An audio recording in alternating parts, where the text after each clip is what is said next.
enjoy Pirates Spring Training Baseball, presented to you by McDonald's. Welcome into the sunny southern home, Pittsburgh South, Bradenton, Florida, where this afternoon Spring Training Baseball between the Pirates and the Detroit Tigers. Hi, and welcome into the booth. Joe Block along with Steve Blass, and today a milestone of sorts as we're going to see the first Grapefruit League start from Gerrit Cole this afternoon. Yeah, the word of the day is Cole. So let's fill you in a little bit on where he's been and why we haven't seen him. He had a little minor rib injury during the offseason, and the Pirates, as you might expect, are going to be overly cautious with their stud. So they want to make sure he's all right, but he's going to go today. He's been fine. He's been throwing with ease on the side. He's had a couple of simulated outings, so he's ready to get out there. Knowing Gerrit Cole, it's been a long wait for him, so he's going to start, maybe go a couple innings today. And, from a fan standpoint, you want Gerrit Cole. You want your stud out there. You want to see him. Okay, I can see him now. He's going to be there. He's going to be fine. So we'll look forward to him today. But let's look backward a little bit to what he did. He was just great. He was ranked among the National League leaders in so many categories. That's the main one. 19 wins, second most in the National League, the most since '91. All-Star for the National League. So Gerrit Cole basically put it all together in 2015, and that could just be a jumping off point for Gerrit Cole. I mean, the sky's the limit for this guy, and we're looking forward to seeing him this afternoon. And he should be ready to pitch in that first week of the season. Not opening day, though. Francisco Liriano will get that nod. But the first stop on the Cole train begins here in Bradenton.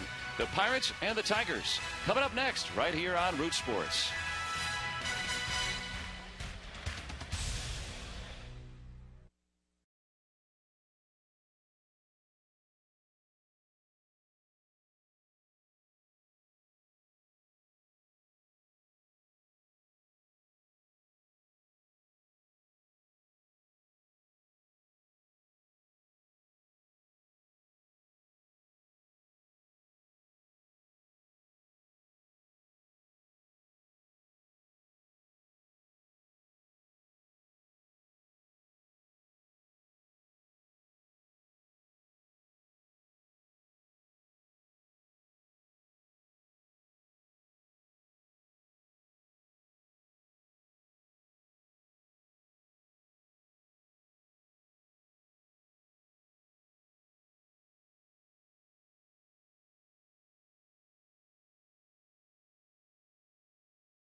Pirates Spring Training Baseball on Root Sports is brought to you by McDonald's All-Day Breakfast. Breakfast has been liberated. By Bordas & Bordas, official legal partner of the Pittsburgh Pirates. Visit BordasLaw.com. And by Day Automotive. We're going to make your day. Let's go, Bucks! And a windy day here at McKechnie Field in Bradenton. Even more than usual. Really blowing out this afternoon, and an enjoyable Sunday afternoon here. Spring training baseball. The Pirates taking out the Tigers in a home-and-home today, and very intrigued to see the first offerings from Garrett Cole. Yep, he's the man of the day for sure. We're talking about Pirate fans wanting to see him. You know, we're no different. We know he's been in camp. We know he's all right.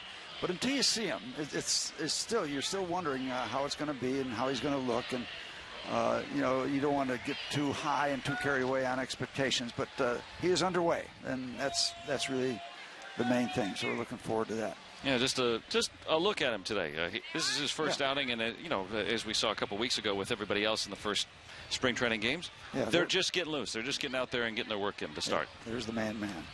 I talked to him actually in the clubhouse a little bit. I said, "What do you got today?" He said, "I'm going to try to get through the first inning." I said, "Oh, okay, good talk. Yep, good talk." But that's stating it honestly. That's all he needs to do is get out there, point him in the right direction because it's been a while. So okay, the mound's out there. Go walk right out there and then start playing catch. And he's going to face these 9 for the Detroit Tigers this afternoon, managed by Brad Ausmus. Anthony Gose will lead it off at center field. Jose Iglesias, the shortstop. Nick Castellanos at third base. Stephen Moya in left field, the cleanup man today. Jared Saltalamacchia doing the catching. Casey McGee, the one-time Pirate, the DH. Nate Scherholtz in right.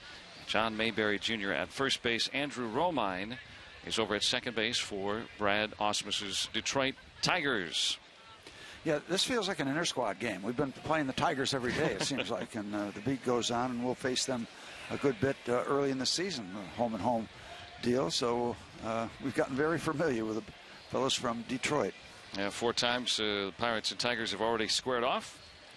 Garrett Cole will have Andrew McCutchen in center field behind him this afternoon, working the corners in the outfield, the regular 3, Starling Marte and Gregory Polanco. Also in the infield, Jason Rogers at third base today.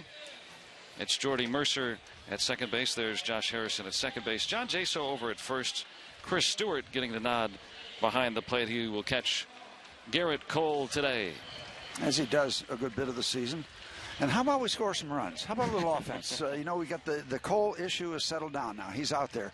Okay, so now let's prove that we can score some runs. We're getting our share of hits and all that, but a shutout by the Tigers over the Pirates yesterday. So a little bust-out day would make everybody feel good. Yeah. Cole ready to work to Anthony Gose. And the speedster showing the bunt to start things. And I believe it's Chad Fairchild behind the plate. If I got my umpires right, and they're around the bases, Hallian, Welke, and Toby Basner.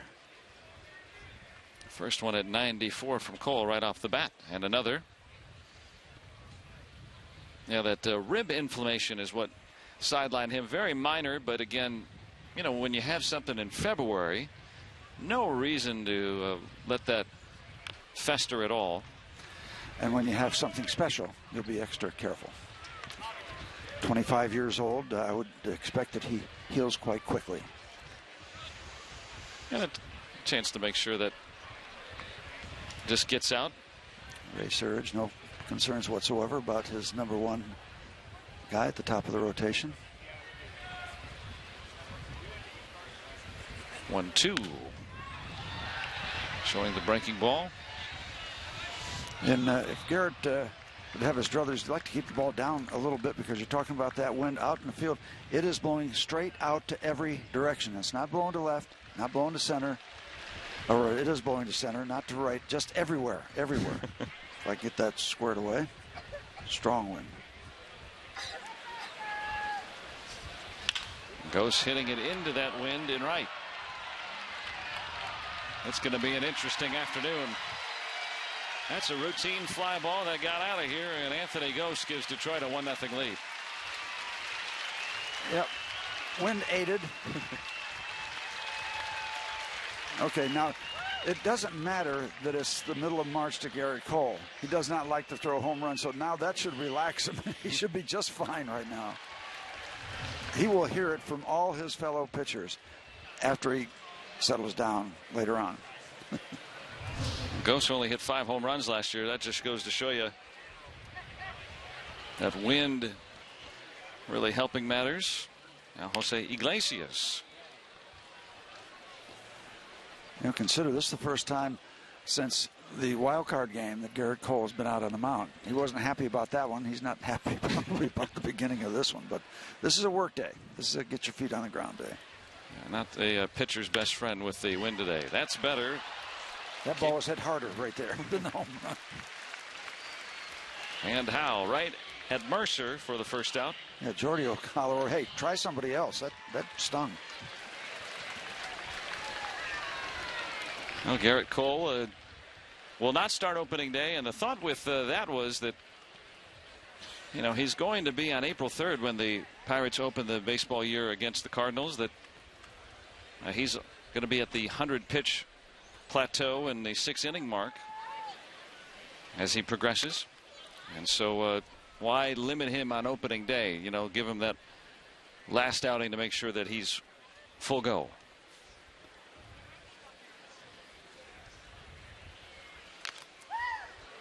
Castellanos popping that mask off of Chris Stewart.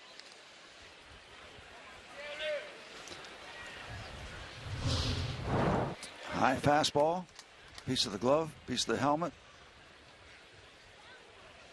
Piece of cake for a catcher.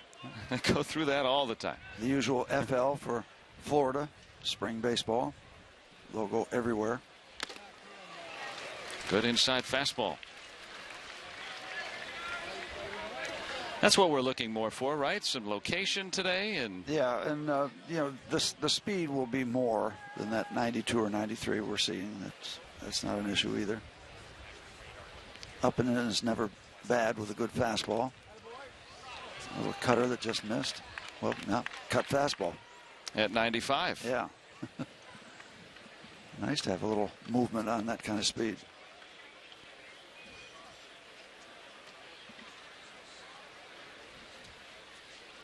And a good swing and a miss on 2-2.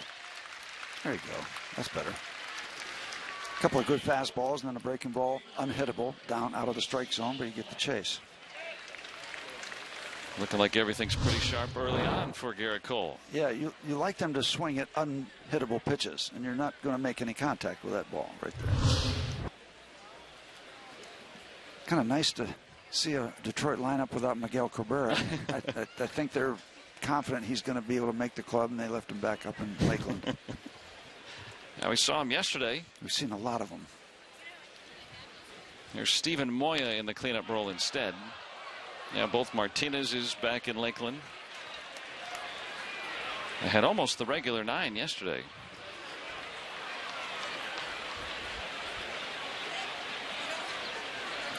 Moya, who has spent most of the year with Toledo, the AAA club, hit 20 home runs for the Mud Hens.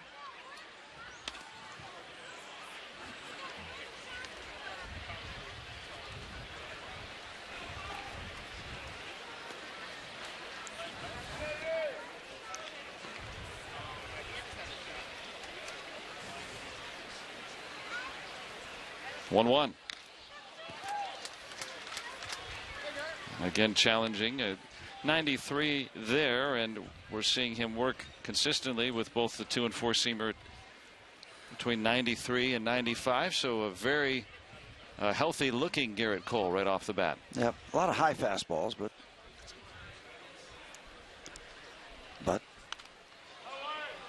again at 95, and this is upstairs. Yeah, the traditional radar gun here too, so it might even be a little slower than it would be with pitch effects. Yeah, and he's just trying to cut the ball loose. I don't think he's overly concerned with control right now. Just turn the ball loose in the ball game instead of on the side. That's the old-fashioned radar gun that still works just fine. Into the air to shallow center. Third out. And Garrett Cole, after that leadoff home run, gets the next 3. Pirates coming to bat here, 1-0 Detroit.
Josh Harrison leads it off for the Buccos.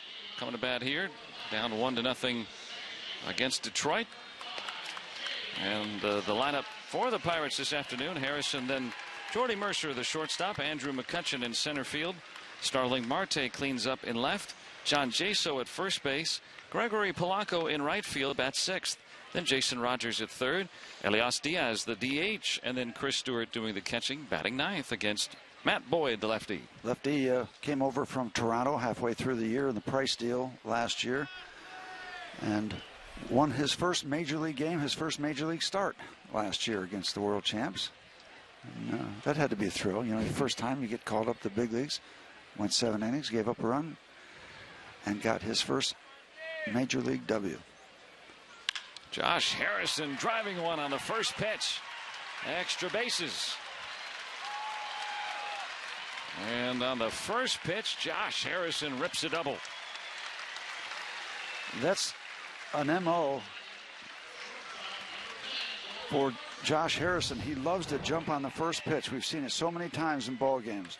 And that's not an awful pitch. Sinker down and away, and he sends it to right center field. Very stylish accent to the uniform. Kind of a neon green something. He is definitely wins the style points. Mm-hmm.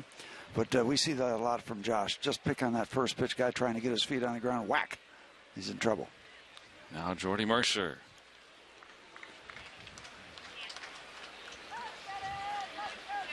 Mercer hitting at .278 with a home run this spring.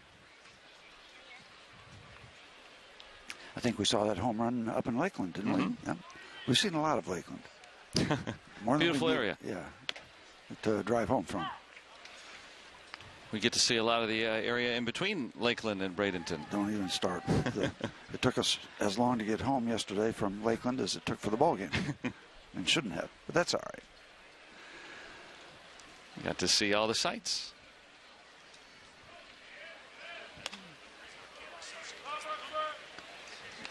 Off speed, missing 2-1. You might see the camera in center field nodding a little bit. That's because of the very, very blustery day we've got here. Just get one up in the air, Jordy, and yeah, that's how it's going to sail.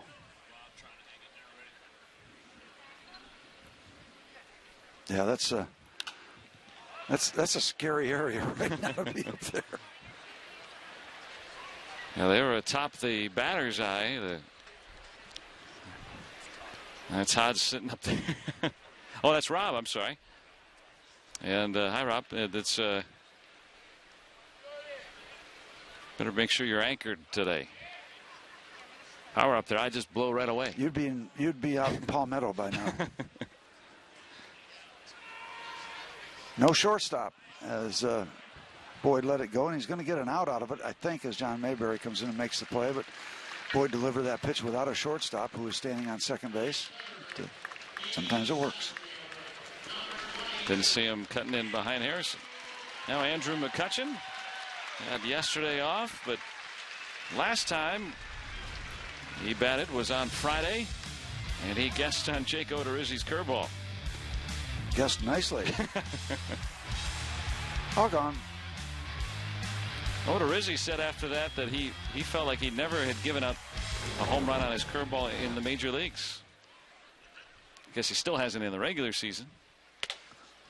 Well, now that's all relative. You know, if he's only been in the major leagues for half an hour, you know, maybe 4 or 5 innings, but he's been around a little bit. Yeah. And I am stunned that he's never given up a home run on his curveball if he's been around any period of time, because there are enough guest hitters around Major League Baseball to run into him, even good ones. Yeah, that 68-mile-per-hour lollipop he throws up there, and McCutchen hit his first spring home run. Yeah, if you're thinking about it, you got plenty of time to wait for it. Okay, line it up and lose it.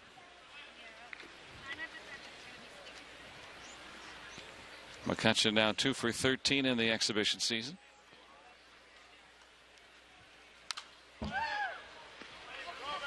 Now 2 strikes on him.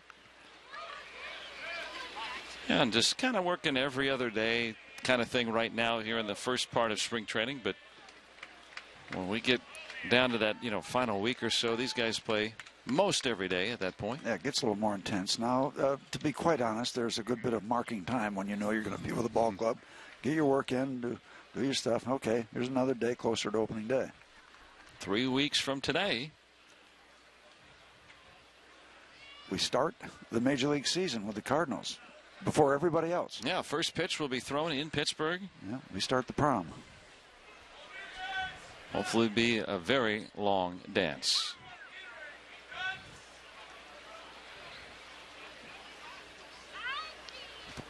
Oh, high and away there.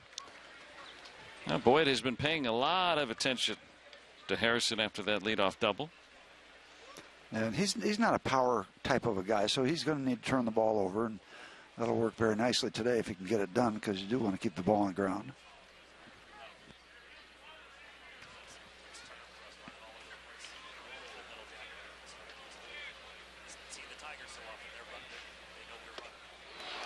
And McCutchen down on strikes.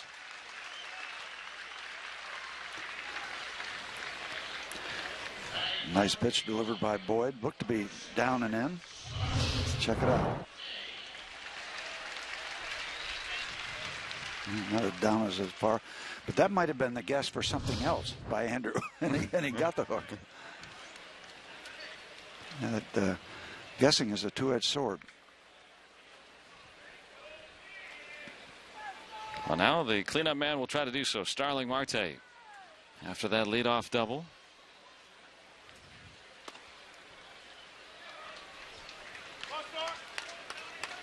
Marte this spring, .462. A couple of key guys for the Pirates, the corner outfielders, Polanco, Marte. If they have bust-out years, keep improving, maturing, you could be looking at something we've talked about for a long time, a very special group of Major League outfielders. And that would do a lot for the Pirate offense, for sure. Into the air, but got underneath it. And Ghost retiring it to end the threat. Leadoff double, left stranded right there. Through one, 1-0 Detroit.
Here's our Day Automotive. Great day from last season, right at the end of the year, September 30th. Garrett Cole going 7 strong, giving up just 2 runs and earning his 19th win of the season. First Pirate pitcher to win 19 since John Smiley with the big 2-0 back in '91. A lot of great days. That's one of them. A couple of real great days against the Cardinals before the All-Star break. I mean, historically memorable 2 days there. And Garrett Cole. Extra innings and drama. Yep. Garrett Cole, former Marauder, Bradenton Marauder. This is where they play, right here at McKechnie.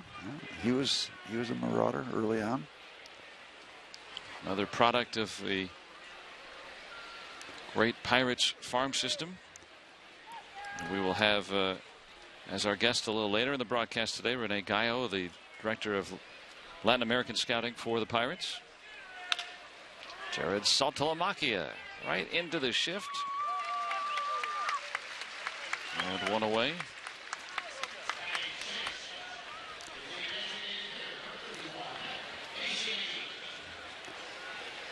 Garrett Cole so good a year ago.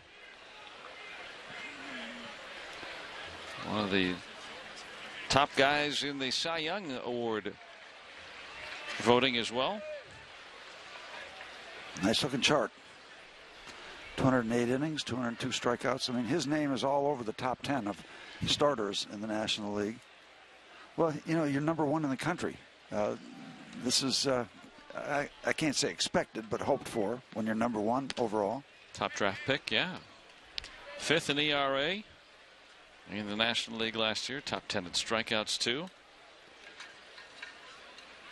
And 4th most votes for the Cy Young. One-time Pirate Casey McGee, the batter. One of the great baseball names. Casey at the bat. Yep, Casey McGee. One of the good guys in the game.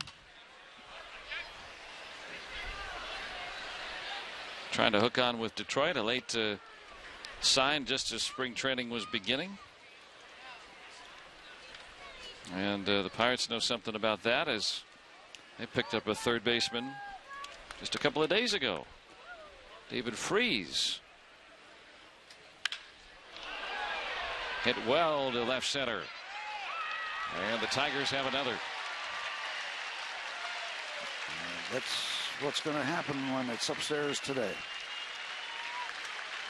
Now that one was a lot better hit than Gose's ball that left it. Yep. And McGee that hit a couple of home runs last year, but we know he's got some decent power still, and he makes it 2-0. Yeah. You want to have a gap hitter. If he's a gap hitter, you want to have that kind of gap hitter to left center field. And a whole bunch of people knew that one's gone. And not just over the first fence, the second fence, and up into the stands. Now Nate Scherholtz. Well, again, as we talked about with Garrett Cole today, his first spring outing. And the results aren't the greatest thing that you're looking for today. Well, the thing is, you look all around the spring training box scores, the studs, the Kershaws, the Fernandez and whoever you have that have been really good. They have a tendency to get knocked around a little bit early on. They're finding their way again. They haven't faced any competition all winter, so it's part of the process. And that's not glossing over the fact he's given up a couple of homers. This is part of it when you get back out there. Now 2-2 on Scherholtz. You don't want to see a lot of it at the end of March as guys are really hunkering down and getting ready. You don't want much of a degree of experimentation at that point in the month of March. Left it up 3-2. So don't have panic in the streets. Got a couple home runs. Yeah, he's going to make several more starts. Will Cole. And showing all of his pitches today and getting some good break on the slider we saw.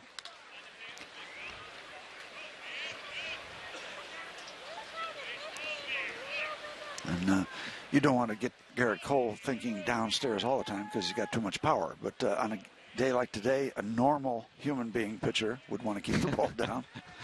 As opposed to that robot pitcher that he seemed to be last year. He was so good. And that is the shortstop Mercer, 6-3 on the shift. And now John Mayberry Jr. And John Jaso is not the biggest man playing first base, so Jordy tests that range. A lot of extension. I'll tell you, he's gotten better and better, and you know, it's still spring training. It's still early in spring training, but little clunky those first couple of games. He had some tough plays hit to him, and then now we're seeing him be we're not noticing him over at first base, which is probably a good thing at this point. Yeah, he got the glove over there, got the dreadlocks over there, and yeah, no big deal. That's what you're hoping for. Jaso's really been working hard over there to try to become a regular first baseman. And there's a good delivery there on breaking ball, cutter, curveball.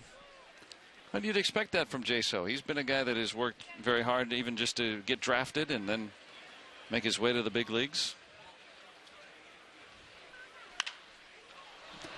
That ball might be in play. It was. Wow. Well, you got no one went after it. You got a wind that's blowing everything straight out. John, you're going to get used to that. Staying with it. Good chance he wouldn't have been able to get there, but the ball went up in the air. You know it's going to be blown back into play. You got a good feel about the chances of that. Yeah, every other day it's probably on the roof. Yeah, you need a gale to keep that in play. You got one today. Tried to overthrow on 1-2. Yeah, and he did just that.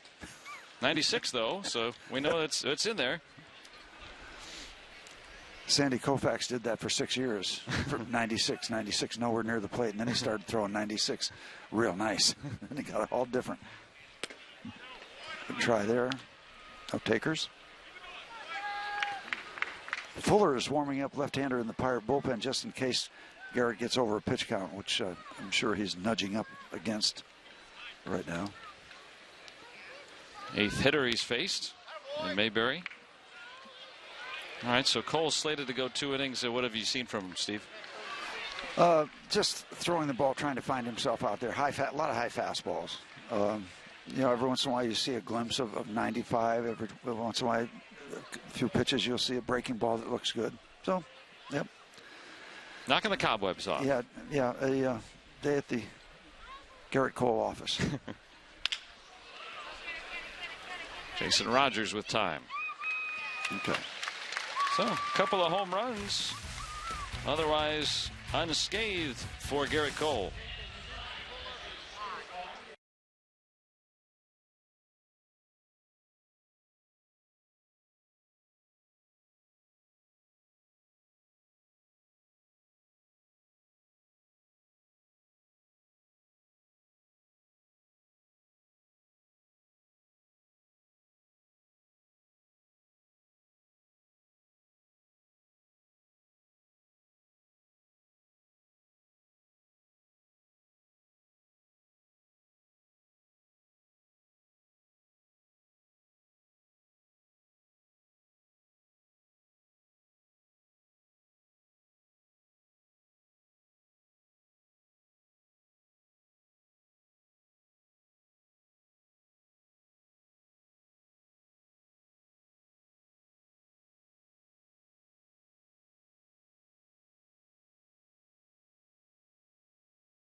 Good part of the Pirates signing as a free agent just a couple of days ago and meeting everybody. Hello. Who's who? What's that? Who's that? What's that guy's name? Who's there? John Jaso, the hitter, and once Jung Ho Gong comes back, this is going to be the platoon situation for Neil Huntington. He says that Jaso, of course, a lefty batter facing the righties, and then Freeze, a righty batter, will be in there against lefties, but he'll provide that insurance at third while Gong is out. Yeah, I mean, he's got a really, really good resume, David Freeze. spectacular particular off season, one off season, but all the the postseason. I'm sorry, not off season. His postseason work has been very, very good, including that one spectacular year, MVP of what the playoffs and the World Series. Yeah. Back in 2011 with the Cardinals. Grew up in St. Louis. I'm curious to see if he can shed those Cardinal allegiances. Of course, being with the Angels. First paycheck will do that. Yeah, oh yeah. Back with the Angels a couple of years ago, but here's that big moment. His current teammate, Naftali Feliz, a strike away from winning the World Series with the Rangers. Freeze with that big triple to tie it, and then in the 11th. Storybook stuff. Storybook stuff. Sent it to Game 7, and of course the Cardinals won that one, and I also got married that day. So I'll never forget October 28th, 2011. I didn't watch Game 7, though, but I did watch that one. What a moment. For him, I'm not talking about you. Mr. Freeze in black and gold. Good to have him on the Pirates side. Probably had a lot of conversations with a lot of people, and he chose to work with the Pittsburgh Pirates. Glad to have him here. A one-year deal, and a situation where, as we've seen, with Jaso, trying to get him to be able to play some first base. But look, even if he's a bench player, he's had an OPS plus above average every single year. And as a pinch hitter, even though in limited time he's had success. Good year last year as the Angels' regular third baseman. And postseason stuff, very impressive. How much do you think that helps, having another guy who has had some postseason experience and had some great success be in that clubhouse? It's never a bad thing. It's a good thing. But the primary thing, you can play, and this guy can play, and then to have that resume to back it up, it's good. It's very, very good. It's a check swing, effective by Polanco. But the fact that he has been around is I think it's a very solid signing. I think it's a very good fit. Have another veteran off the bench. There's 14 home runs in that resume from last year. I'm curious too. When you got a young guy on the bench, sometimes they can't work as a pinch hitter in the National League very well. Yep, that's a skill. Pinch hitting is tough. I mean, it really is tough. So Freeze will be able to have that veteran role too, and play all around. Polanco down on strikes. Second one for Boyd. And you wonder about the trickle-down effect, too. Now, Freese is here. He's going to be here. So what does that do to Hansen? What does that do to the first base situation? So we'll see how it plays out. And I would expect today being Sunday and then Tuesday being an off day that you would see some roster cuts. I mean, we got 60 people in camp, and we're heading toward the middle of the month. So I wouldn't be surprised after the game today, maybe even tomorrow, maybe Tuesday, to see, a bunch of guys that are automatically going to be sent down make that move over to Pirate City. Jason Rogers, the hitter, and he's one of those guys, plays third, plays first base. That's kind of what David Freese is going to be able to do. Yeah, that's the trickle-down effect. As a right-handed hitter, too. So, and Michael Morse, also, a righty batter who generally plays first and then the corner outfield. Well, he was thought of being the platoon with Jaso. Now it's going to be Freese. Yeah, there's going to be some people affected. Yep. But when you got more depth, adding guys. You see that too. I think with we talk about with championship ball clubs back into the bullpen. Pirates certainly have that checked off. But another thing I think that gets underrated is having that veteran bench presence. Not just filler guys, but or maybe young guys that are trying to learn their way as they come up in the big leagues. But guys who have been there and maybe are kind of in their 30s and starting to work their way down a little bit sometimes. Yeah, you don't want a lot of your high blue chip prospects on the bench. You want them playing every day. So those are the guys you want playing every day at AAA, honing their skills. Young prospects on a major league bench, that's not part of the great recipe. Elias Diaz. Speaking of prospects. Right. He's going to be the everyday catcher in Indianapolis as it stands now, rather than, say, with this, the Pirates, re-signing Chris Stewart to an extension. Stewart is going to be the backup. He can do it, but Diaz gets to play and continue to try to get better. Now, if you get in a situation where somebody gets hurt, you got to bring him up. Right. I mean, that's part of the deal. But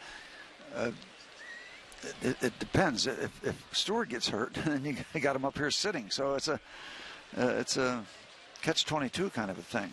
I like that. A catcher 22. I like that. His number is 32. 32. 22. You're way ahead of me. You're way ahead of me. I'll catch up. I will catch up. Yeah. We hit the number with the Edgar Allan Poe. Oh, yes. And being from Baltimore, and the football team is named the Ravens. Yeah, you were quoting poetry on the radio side yesterday with me. Yeah. Well, there's a lot of poetry that I guess we've adjusted a little bit. But yeah, Edgar Allan Poe, from Baltimore, Raven. I'm always learning something from you. Yeah, something from the Bard when we get closer to opening day. And not Daniel Bard. Next, you'll be quoting some Langston Hughes or something. Or Jared Hughes. Or Howard Hughes. We never know with you. Well, neither do I. Although, speak for yourself. You've been around Euchre for 4 years. Yeah, it's not always predictable. I've got to get some of those stories. I'm sure he softened you up a little bit when you first arrived I would there. think so, yes. Yeah. So, we'll hope to get it up to that notch. Well, so far I'm finding that it is certainly in that mode.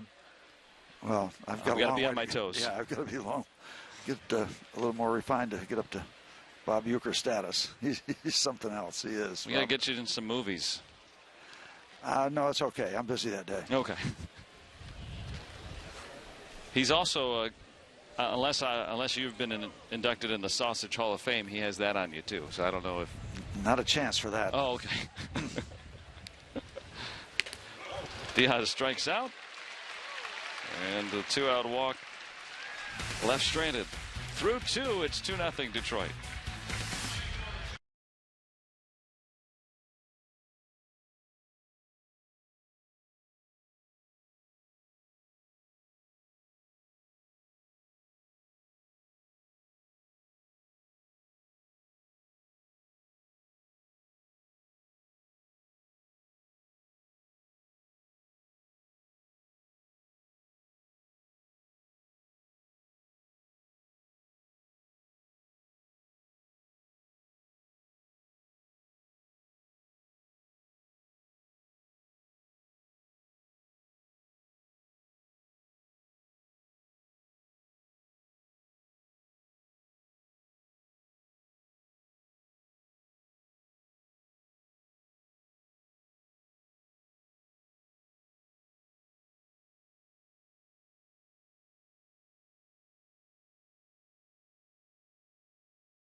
Penguins look to avenge last week's loss to the Islanders this Tuesday when they come to Consol and the Metropolitan Division Showdown.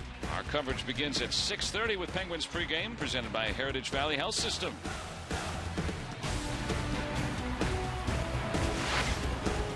Here at McKechnie Field, Detroit on a pair of solo home runs, up 2-0. Garrett Cole done in his Grapefruit League debut. Now facing left-hander Jim Fuller. Part of a new battery. So Reese McGuire takes over behind the plate as the personal catcher today of Garrett Cole. Chris Stewart departs.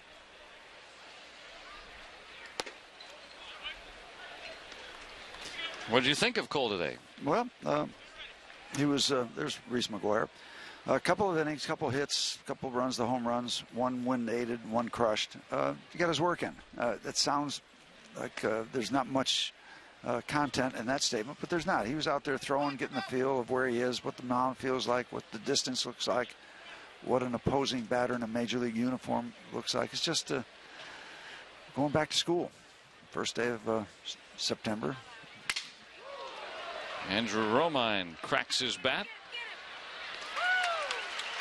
And takes a while to get to first base until Jordy Mercer can find the handle and unload it over there. Still gets the out by a step. That was all in slow motion. The ball that was hit, the bat that was broken, the little humpback line drive, the fumble in the glove, the lollipop throw, and the indifferent race to first base. Yeah, regular year, you run it out. Sunday, it's a casual Sunday. Yeah. Anthony Gose homered start the ball game. That one was just a fly ball that got into that gust. Still blown straight out, helping everything in every direction, including that foul ball that landed in front of the Pirate dugout.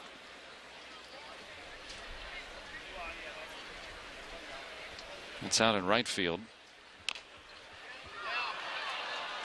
Fair ball, and McGuire throws him out. Now, Gose isn't paid for home runs. That's why he's bunting today. Work on that. Good-looking catcher, Reese McGuire, who in his first big league camp just turned 21 years old, and they really like his defense. Yep. Wait for the bat to come around. High draft choice. You have that combination. And just soon not be one-dimensional. Getting a long look at McGuire, who was that 14th overall pick back in 13. Although catchers are a special breed of cat because you can be one-dimensional. I've seen catchers that can't hit a lick in 10-year major league careers. What you do is you don't say much. You just you're available, you get your job done, and you go home. You know exactly what's expected, what you're going to do, and don't complain about it. Iglesias is out, and Jim Fuller, the veteran, nice 1-2-3 inning. 2-0 Tigers.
Welcome back. 2-0 Tigers. The man in the middle, John Lober, Pirate manager for a day as he bid on that honor or that opportunity in our Pirates charity golf tournament. He's a high bidder, and he gets a chance to take the lineup out. Be the manager of the day, sitting at the right hand of Clint Hurdle.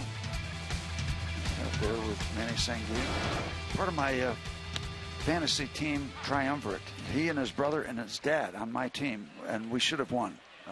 There were a lot of extenuating circumstances, but John Lober, manager for day and really good fantasy league player.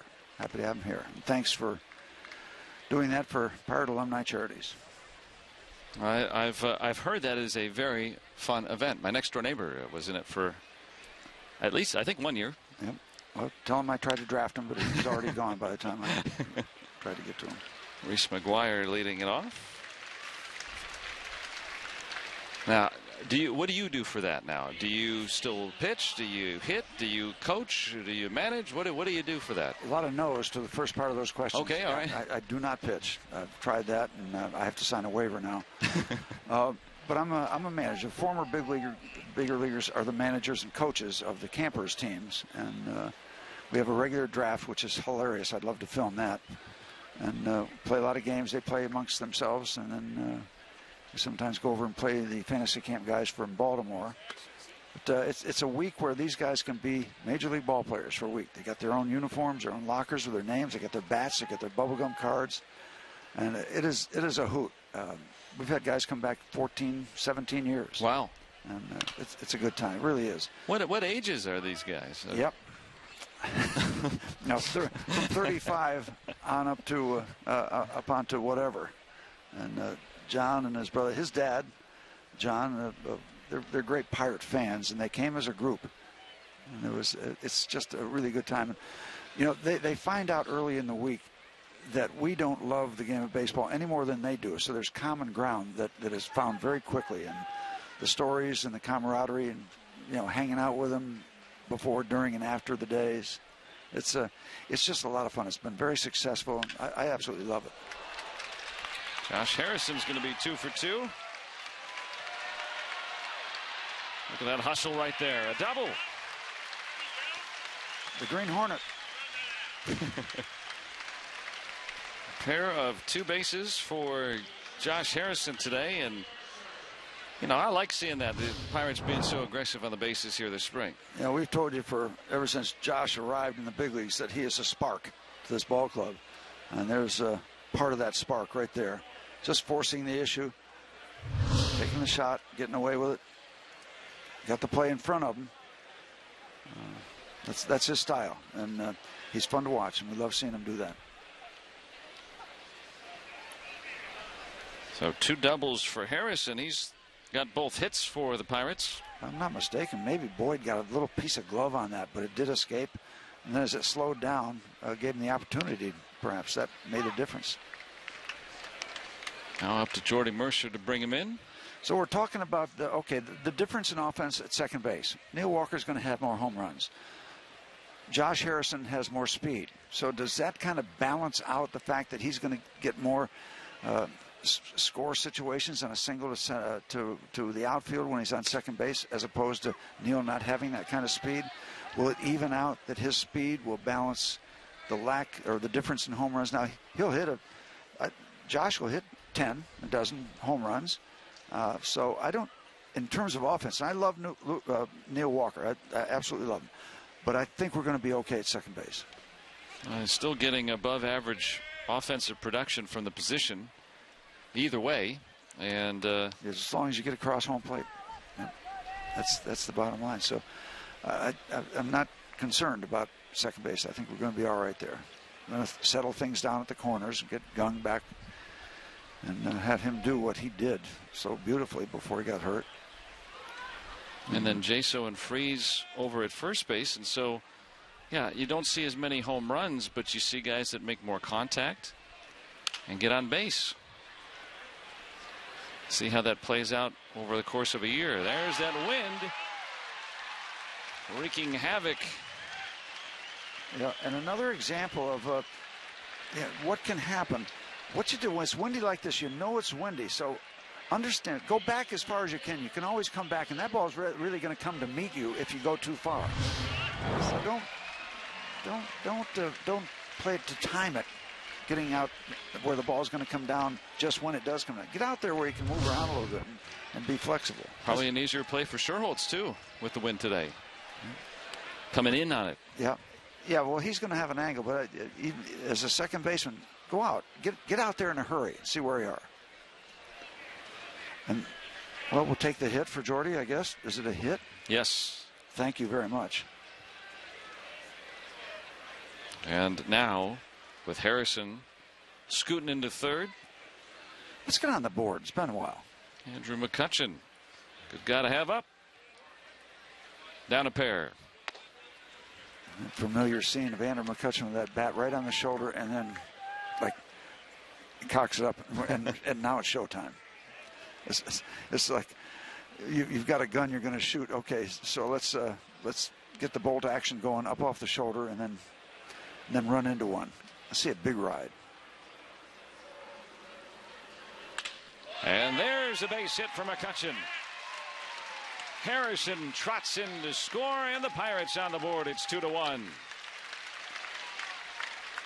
That's just a solid at bat there. Hit the ball right on the button. You can tell by the sound of it. Hit the middle of the baseball. And the Pirates score their first run. That ball is right down Grant Street, and it should be hit hard, and he does. So for McCutchen, second spring run batted in. Matt, 3 straight hits. And Starling Marte with a chance.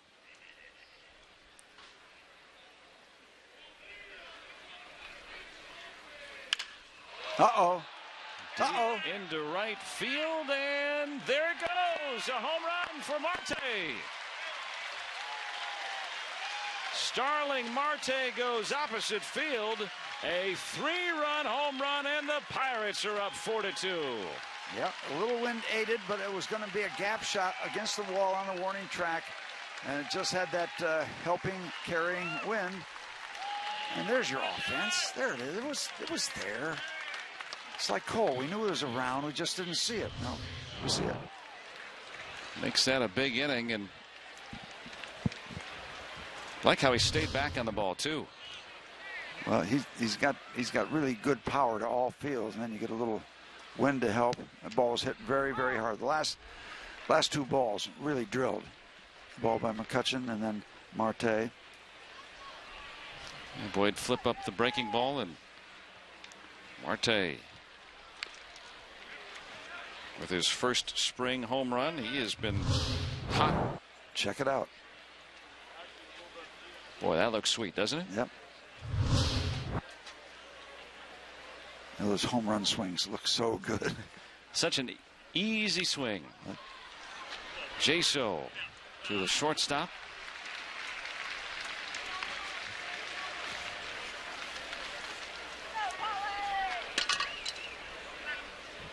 I beg your pardon. That's Romine, who was playing in his normal spot. Always difficult to tell on the shift. Now Gregory Polanco. Well, you're saying, Steve, Marte, Polanco, if those guys continue, young guys continue to get better, oh boy, this is going to be one really special trio in the outfield. Yeah, there's no estimate to their ceiling because the sky's the limit with the physical makeup that they have. It's just if they refine their skills and become more disciplined at the plate,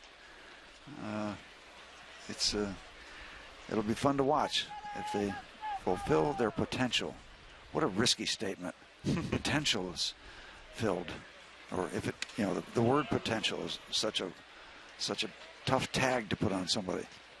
Especially in the case of Marte, who already had a fantastic season last year, and if that's all he ever does every year, you're very happy with that. But pretty good ball player, yeah. But he's got a chance to be pretty special, really, really good. And Polanco just getting going himself. In the air, but underneath it. Moya takes care of it.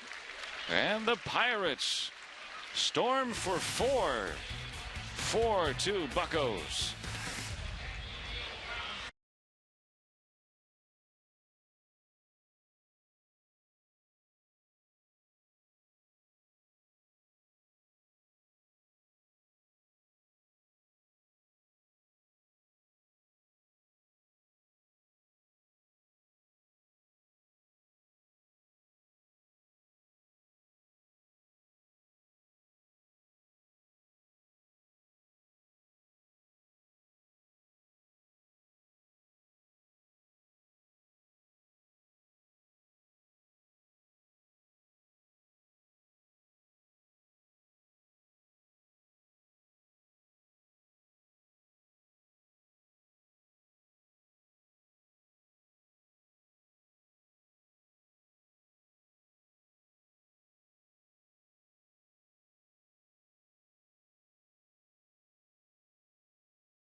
Pirates Spring Training Baseball on Root Sports is brought to you by the brand new all-wheel drive Toyota RAV4 Drive Hybrid.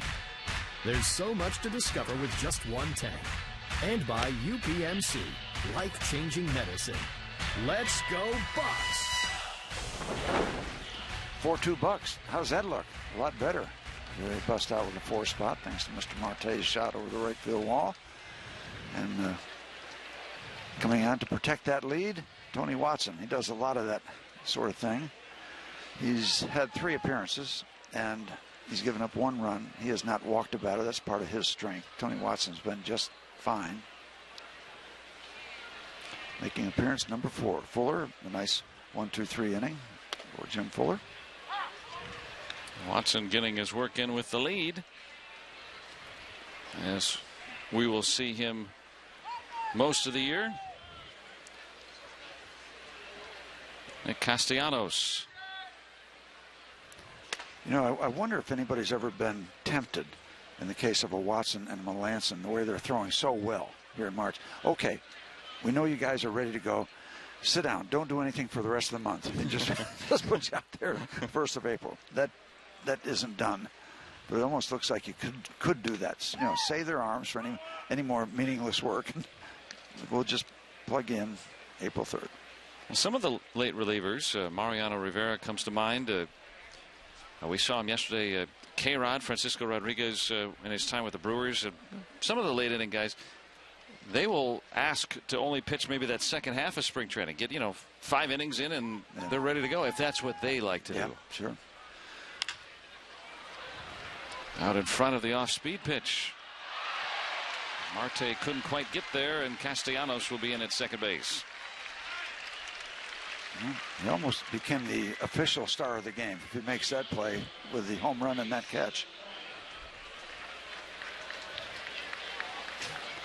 Yeah, the guys that have been around, the closers like you talk about, they can pretty much set their own routine. I mean, they'll work with a pitching coach, say, this is all I need. And if you've been around a while, the pitching coach usually will respect that.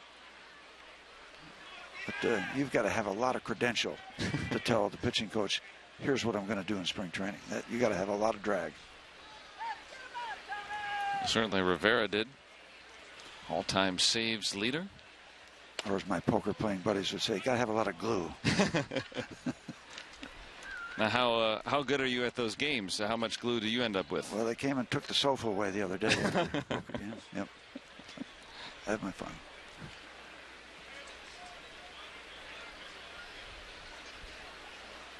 Is this pair of 3s good? Oh, yeah. Hey, like, who said it? This thing, Kenny Rogers. Every hand's a winner and every hand's a loser. Pair of 3s batting in Stephen Moya. A pair of 4s out on the mound too. I like the 4s to beat the 3s. Yes. They always have. Well, maybe not this time. And Stephen Moya has hit a 2-run home run. 3s are wild. 3rd home run for Detroit today. They won a liner that just got out of here, and we're seeing a lot of offense here early. Well, it's that kind of day because of the wind. You combine getting the ball upstairs. Now you can have these kind of windy days where there's not much scoring, but if you make a mistake, you don't give up a single or a double. You give up the long ball. Just hung up there long enough. Those left-hand batters, they all love the uppercut swing. Get underneath the baseball. Well, last year, Watson 4th best in baseball at limiting power from right-handed batters as well. So a guy that can get out both the lefties and righties, but still unusual to see a lefty take him deep. Get him out of the way. Saltalamacchia. Longest name ever in baseball. Every time I see that, I think of Blazing Saddles, and that guy comes out of the saloon, Santa Maria.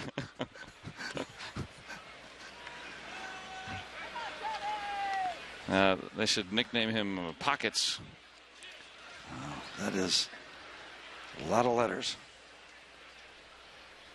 You know, and his parents didn't name him Ed or anything like that. You know, Jared, it's still 6 letters.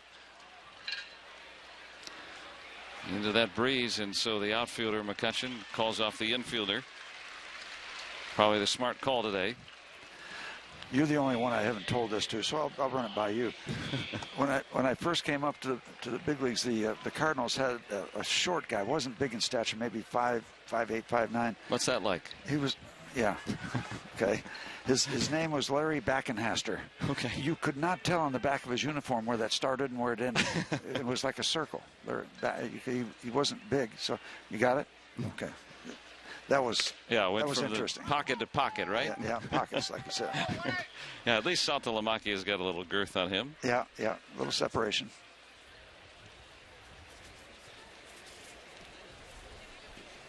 I also played with a guy that didn't come to the big leagues, but he had a short one. Ed Mort Eck, E.K., Mort E.K. we used to call him because his last name was the letter E, the letter K, Mort Eck. And now the new Cardinal, O-H, a short surname.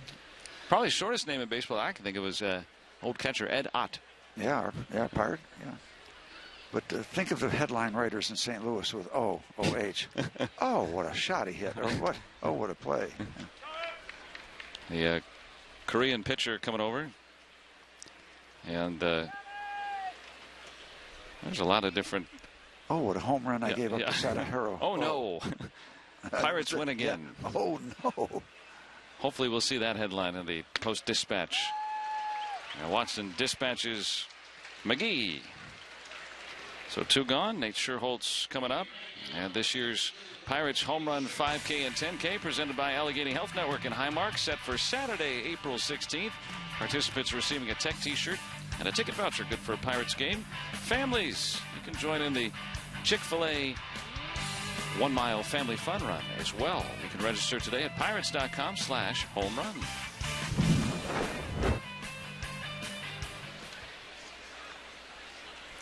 Four tie in the 4th. Nate Scherholtz in there.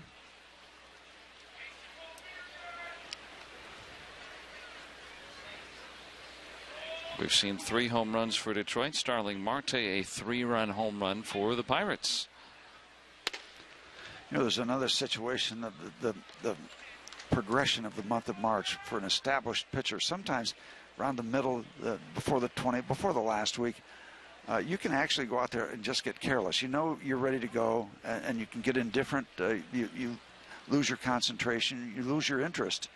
And it doesn't wind up being a good outing many times. It's just, you can't help it sometimes. You know, you're coming off a string of good years. You know you're ready. You know you're ready to go. And you go out, okay, I'm gonna work 4 innings today. Yeah, now those people, those are great fans, but they're not at their peak level of interest right now. But they're enjoying Sunday. Trust me. They're getting into game shape too. You know, speaking of that, maybe one of them can come up here. You need a visor? Is that what it is? Yeah, I could use a visor. I could. Yeah, it's spring training for all of us. Yep. Fans too. John Mayberry Jr. See, that's a good example. Just the idea of coming to the ballpark. You really don't have to see any baseball. You're just around the atmosphere. You know, it's a ball game. They played the anthem, and there's a lot of excitement, a lot of people around. Yeah, I think I'll just sit down in this little Adirondack chair and take it easy. The expanded concourse area here at McKechnie makes it nice and easy. Yeah, back in the day, that part of that concourse was the batting cage. And you could look in and watch the guys taking BP, which is kind of neat in its own way. And now plenty of room of restrooms, concessions, and Adirondack chairs. Yeah. Good strike for Watson. Also can saddle up if you like. Watch the game on TV. Yeah, another part of the atmosphere. Universal part of the atmosphere. Oh, well. There we go. Now that'll even it out a little bit. Finish that up. So Tony getting an extended outing here with a couple of hits given up. The 2-run home run. 3 actually. So gets stretched out for 1 inning. 4-4 ball game. We had the lead for a moment.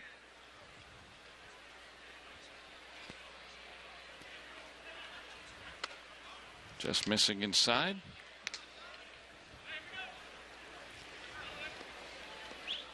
Signal from Reese McGuire that Schuerholz will be on the move.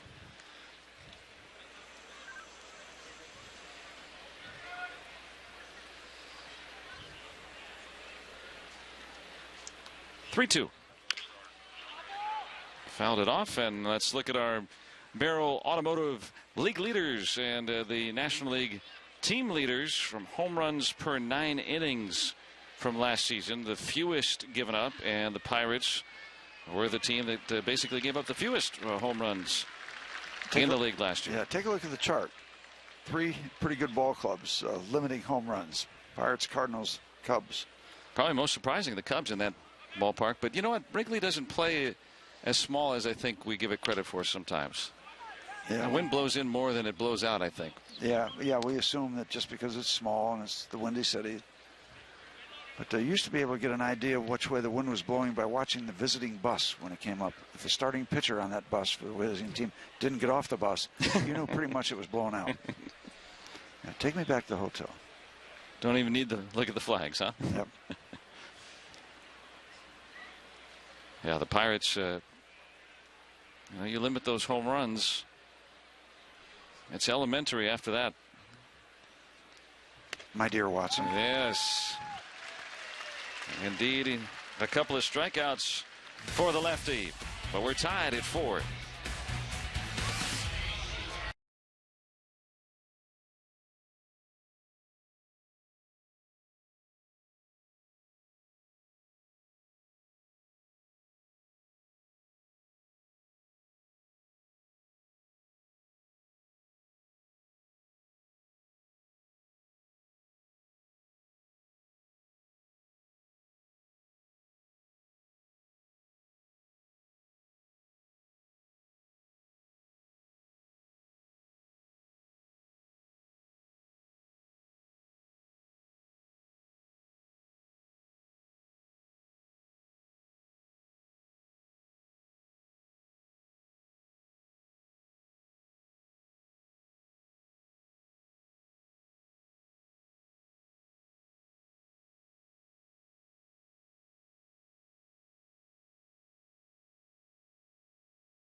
Tuned after the game for a special Inside Pirates Baseball as we take you deep inside spring training, wiring up several of the players.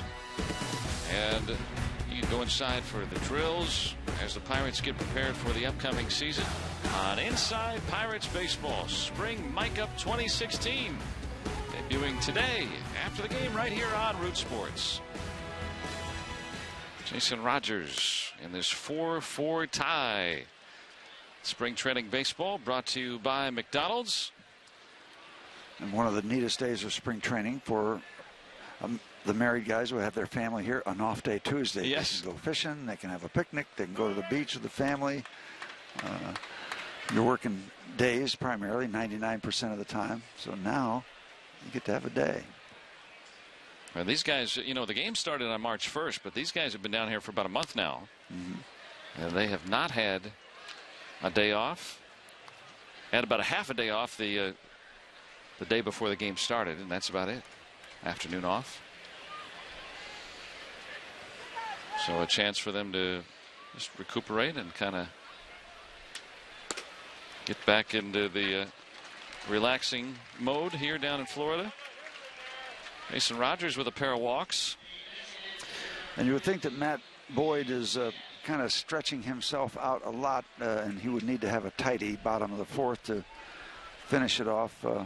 Probably nearing a pitch count, but Brad Ausmus stretching him out to see what he's got in this left-hander. Kind of highly regarded coming over in that David Price deal.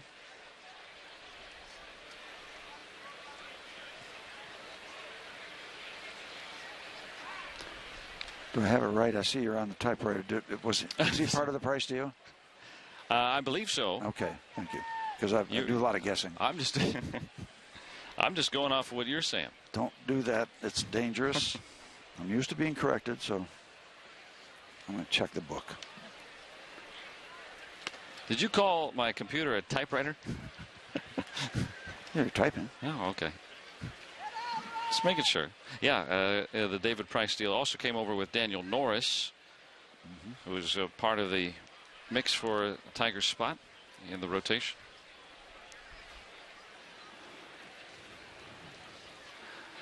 Yeah, Matt Boyd over in the Price deal. You said it with such conviction, I didn't even. The second time. Contest it, yeah. Yeah, it'll probably be Norris, but Boyd trying to sneak in there if Anibal Sanchez is not available to go for Detroit. 1-1 now on Elias Diaz. Yeah, I would think since they're sending him out there for the fourth inning, they're trying to get a better handle on what they have. Better feel for what he's going to be doing. Diaz 6 for 14 with 6 singles this spring. Moya playing deep in a routine play. Now another look at Reese McGuire. You know, I just looked in the book for that Boyd situation. I happened to be looking through their media guide. Came across the name of a guy they used to call the Prince, Hal Newhouser. Oh, yes. How about this? 374 Major League starts, 212 complete games. Is that right? He pitched during the war years? He did, and that's an interesting part of his resume. There's a strike. In that, there's a great trivia question of people around the diamond who have won back-to-back MVPs. He was the pitcher because of the war 44 years. and 45. Yep. Prince Hal. Yep. And an author, if I'm not mistaken, an author of 2 no-hitters. I think that's right. Certainly 1, maybe 2. I can be corrected on that. Not Vandermeer stuff, but 2 no-hitters, 2 no-hitters. Well, not back-to-back. Johnny Vandermeer of the Reds, I believe in 38.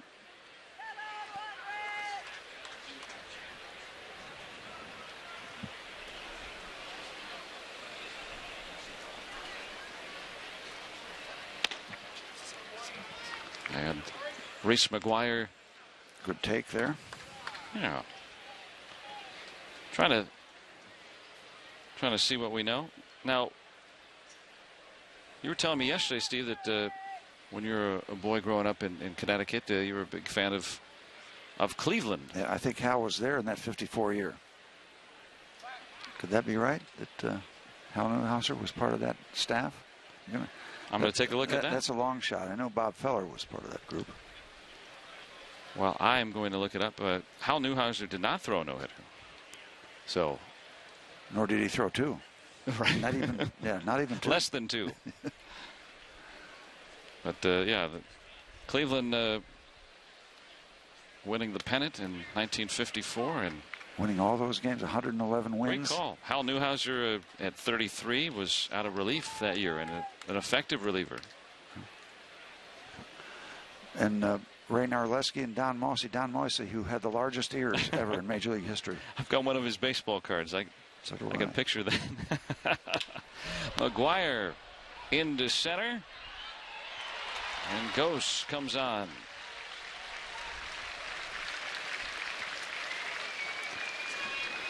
Then my Indians got swept by the Giants. 4 straight. And with 2 down, you can stay up to date with Pirates spring training baseball on the MLB.com at Bat app. Stay connected all spring long with radio broadcasts, video highlights, stats, news, and more. Download MLB.com at Bat, the #1 app for live baseball on your smartphone, typewriter, or tablet. Touche. Pitching change here in Bradenton. Pirates and Tigers knotted at 4.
Copyrighted telecast is presented by the authority of the Pittsburgh Pirates and may not be reproduced or retransmitted in any form. And the accounts and descriptions of this game may not be disseminated without the express written consent of the Pittsburgh Pirates.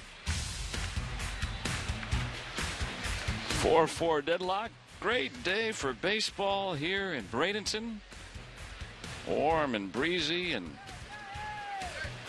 buy me some thirsty. peanuts and some Cracker Jacks and maybe some suds too. Think that guy's coming on up to deliver that to you, Steve? No, I wish. Lucas Harrell coming on. Boyd goes 3 2/3, got to his pitch count, and that's it. Harrell, the former Astro, came up with the White Sox last year, pitched for the LG Twins in Korea. Trying to get back to the States. Over from minor league camp today. Josh Harrison with a pair of doubles. The last of which a hustle double that was on a slow hit ground ball up the middle.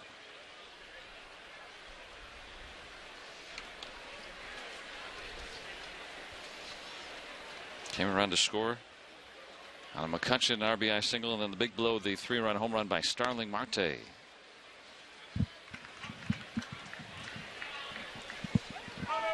Tigers get on their runs on the long ball on this breezy day. Ghost, McGee, and then Moya.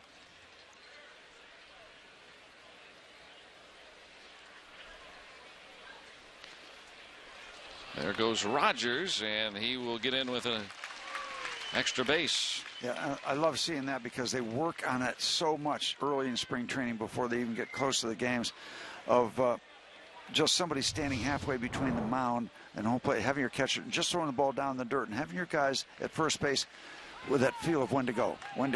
And it needs to be almost instinctive. You take time to think about it, you might be a little bit late. Harrell comes back to strike out Harrison. Runner left through 4. Rene Goya coming up next. 4-4 tie.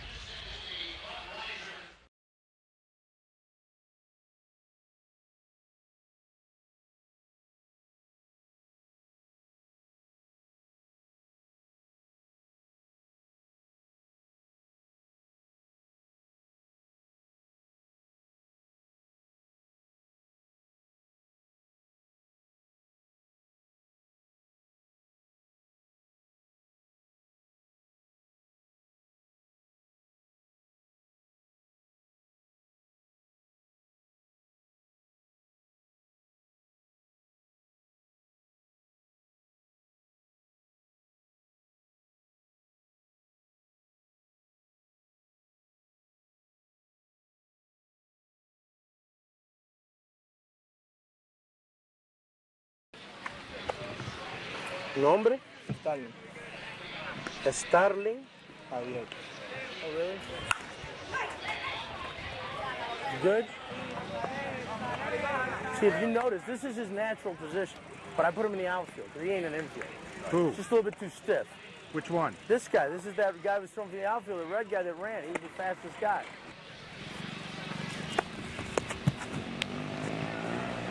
So he's going to be an outfielder. Starlin Marte.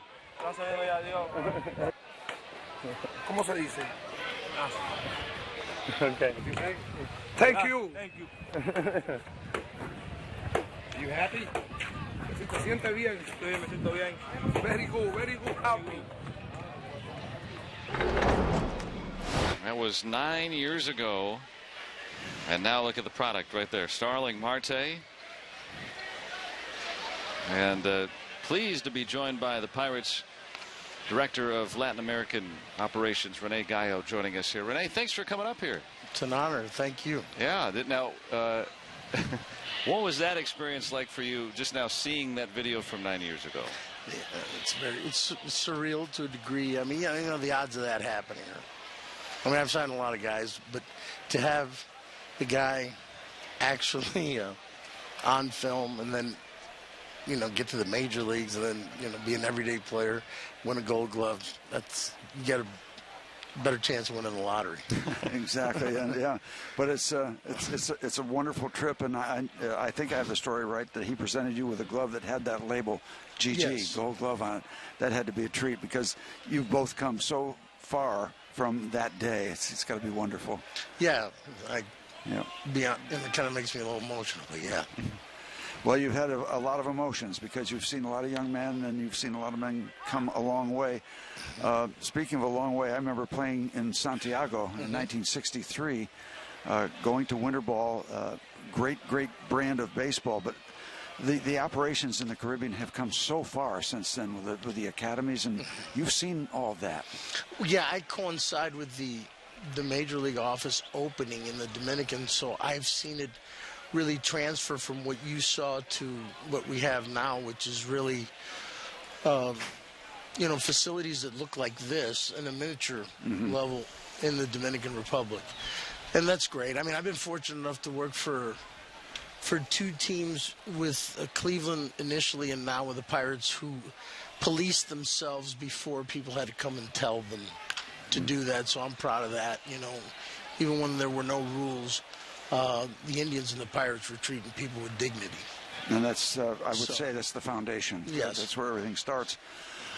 You don't deal with just the Dominican Republic. You're all over. Yeah, we have 30, you know, everybody goes, Renee, and, you know, I get paid to make decisions and take the blame. If it's good, it's us. If it's bad, it's me. I'm good with that. But it's 33 men in 12 countries with one heartbeat.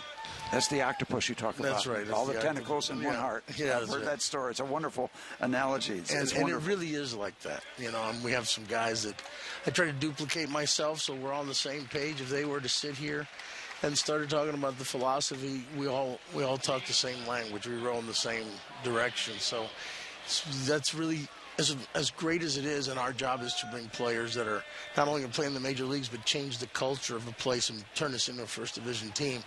That's what we do.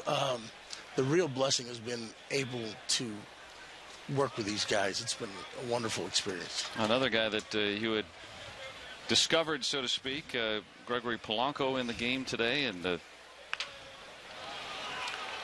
Anthony Gose is the first out. But, you know, how do you discover these guys? How do you find out these guys? You know, these days in the U.S., we see showcases and everybody goes and everybody kind of knows about everybody else. But how do you find these guys in certain countries? And there's Polanco years ago. Yeah.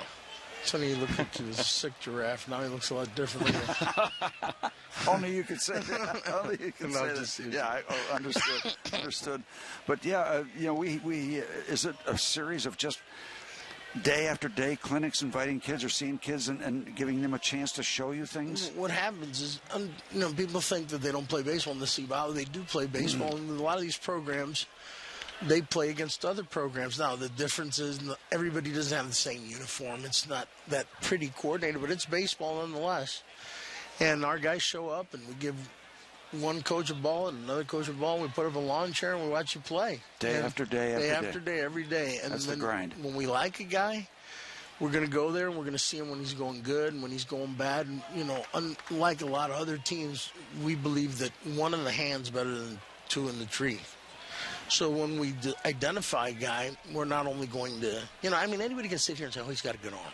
Mm-hmm. But, you know, we're going to know who he is. You know, we're going to know if he likes to compete. We're going to know what kind of makeup he has. We're going to know if he has instincts to play. We're going to know what his family's about. You know, we're going to know if he has a strong male figure in his back. And we're going to know all those things. That's so different from when it was when you said he can run fast, he can throw hard. Yeah. This is a...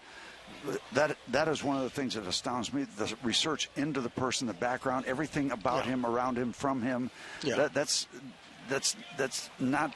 It's recent, but it's not too recent. You've been doing that a while. No, but I think that even in the past, the guys that signed you, it was the same thing. Maybe they didn't articulate it, but there's something about a guy. You know, like when you look at the movie when they picked the astronauts, The Right Stuff. Yeah. You know, scouts in the past used to say he's got the right face. He has a strong face. That's what they meant. They meant that this guy. You know, I mean, this is a player's game. You know that. Yep. And a little bit over 18,000 men have ever stood on one of those fields. So it's like Christianity. Many are called, few are chosen. Yep. And so... you get the tag play for one. That's all that's available. But, yeah, it's still hard to look inside the gut of a kid, the obsession. I think this is how it works. This wasn't my plan. My plan was to be Steve Blass, but I wasn't good enough. I'm all right with that. I took it as far as it could take me, and I'm here. And so this was the closest, this is the way I could keep competing and keep loving baseball. So if you're going to do what we do well, you have to really love players. Not just love the game, love players. Yeah. Everything about them. Because that's where you come from. Go ahead. And all these guys that we're seeing here, these guys are from all different countries, different continents, in fact. And that kid up on the right can hit, can't he? Harold Ramirez. From Colombia. Yeah, he's from Colombia. He's from Colombia. So, I mean, you know, we think maybe, you know, there's one or two countries. I mean, you're supervising a great part of the world, really. We're in Aruba, Curacao. We're in, we're developing baseball in Jamaica. We've been doing that for about 6 years. So, you know, we're all over. Last year we sent 2 kids out of the Bahamas. Yeah. In that subject, I think the one continuing question I get all the time, why do so many kids come out of the Dominican Republic? And I know it's a national game, but it is amazing how many Major League players have come out of the Dominican. I'm going to tell you why. Well, really, those 3 islands. They're the only 3 islands in the Caribbean. They're all next to each other. It's, Cuba, the Dominican Republic, and Puerto Rico. So usually, as you're saying, and even in the United States, talent comes from where there's population. Mm-hmm. The only place that really blows it out of the water are those 3 islands. Part of the reason is I think there was a game that the Indians played when Columbus showed up, and it was called Bate, and it was with a bat and a ball. So I've always said that we've been playing baseball since the Spaniards showed up, but the Americans have turned it into a business. You know, the Indians had a good year. But that's one. And 2, I think, you know, the Cubans have been the ambassadors of baseball in the Caribbean. You know, the first game, you know, in the big leagues, 1876, Major League Baseball as we know it, but the first recorded game in Cuba is 1874. And it was tied into the politics. It was a way to... Nick Castellanos and Iglesias. Love to see him throw the ball. Gets into third. He's just so fun. I want to talk about the ceiling for a guy like Polanco and a guy like Marte, because you look at what might be the keys for a season when you lose some power, and you wonder if they're going to evolve and continue to polish their skills as well as the natural abilities. And it's a wonderful thing to watch. Yeah. I mean, listen, it's in their hands. I mean, they're here. As you know, it's a tough league, tough place to play.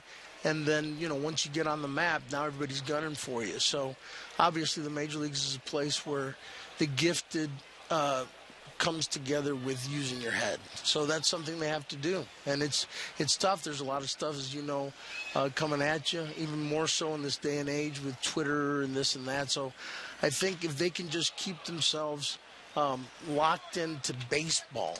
They're gonna. The sky's the limit. Both guys can be as good as they want to be. Yeah, because they've worked so hard to get here, obviously, and they don't look content to have just arrived. You want every one of these guys to find out how good a major leaguer they can be. I mean, Gregory. The biggest difference between them, Gregory's very concerned with, is everybody happy with him? Starling is not that way.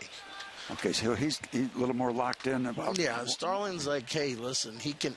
I think, he can handle when things go bad. He can let it go off his back a little better. Like Harold, on the other hand, Harold's he's Larry Bird. He didn't come to play. He comes to beat you. Mm-hmm. That's that gut. That's just the way he is. He's been that way since he's a child. And Stephen Moya is going to give Detroit the lead back. 3 RBI day for Moya. There's things that catch your eye. Watching Polanco run is a treat. I mean, it's just the strides and the real estate chopped up along the ways. And that's so funny because I told him once, I said, I'm not surprised by any of this except the running. I never thought you'd run that way. And he said, I didn't think so either. And it was just one of those things. He was like a 7.3 runner. I thought he'd be average, but one day I said, what are you doing? He said, I don't know. I can just go fast now. Don't need to know why. That's there. Rene Gallo, the Pirates Director of Latin American Scouting, joining us. And, I'm thinking about, too, something I read about you is you said that the Pirates go after players that other teams don't go after. I'm sure they go after guys that everybody goes after as well. But also, you were talking earlier about, finding different guys and really investing time in getting to know guys. Would you stick around? Yeah, definitely. Tell us about that coming up. Rene Gallo coming back as the Tigers take the lead. 5-4 as we go to the bottom of the 5th.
And on our UPMC scoreboard, the Tigers back out in front 5-4, and we're visiting with Rene Gallo, the Director of Latin American Scouting for the Pirates. And, a lot of different guys that the Pirates have signed under your watch and from all parts of the country. And, some of these guys, I was just asking you as the last inning ended, some of these guys I'm sure were courted by multiple teams, but maybe mention one of these guys that you saw that not a lot of people were knew about, or at least at first. I mean, that you kind of uncovered.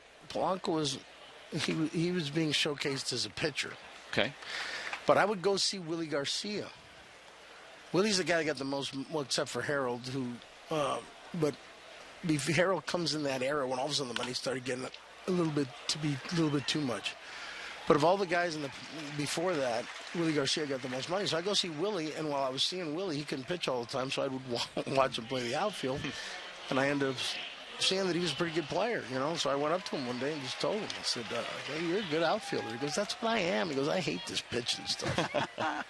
And so I asked the guy that had him what he was looking for, and he said, I'm not taking a penny under 150 for him. And that day he hit a couple of doubles and a triple, and he threw a guy out. And I said, okay, you got it.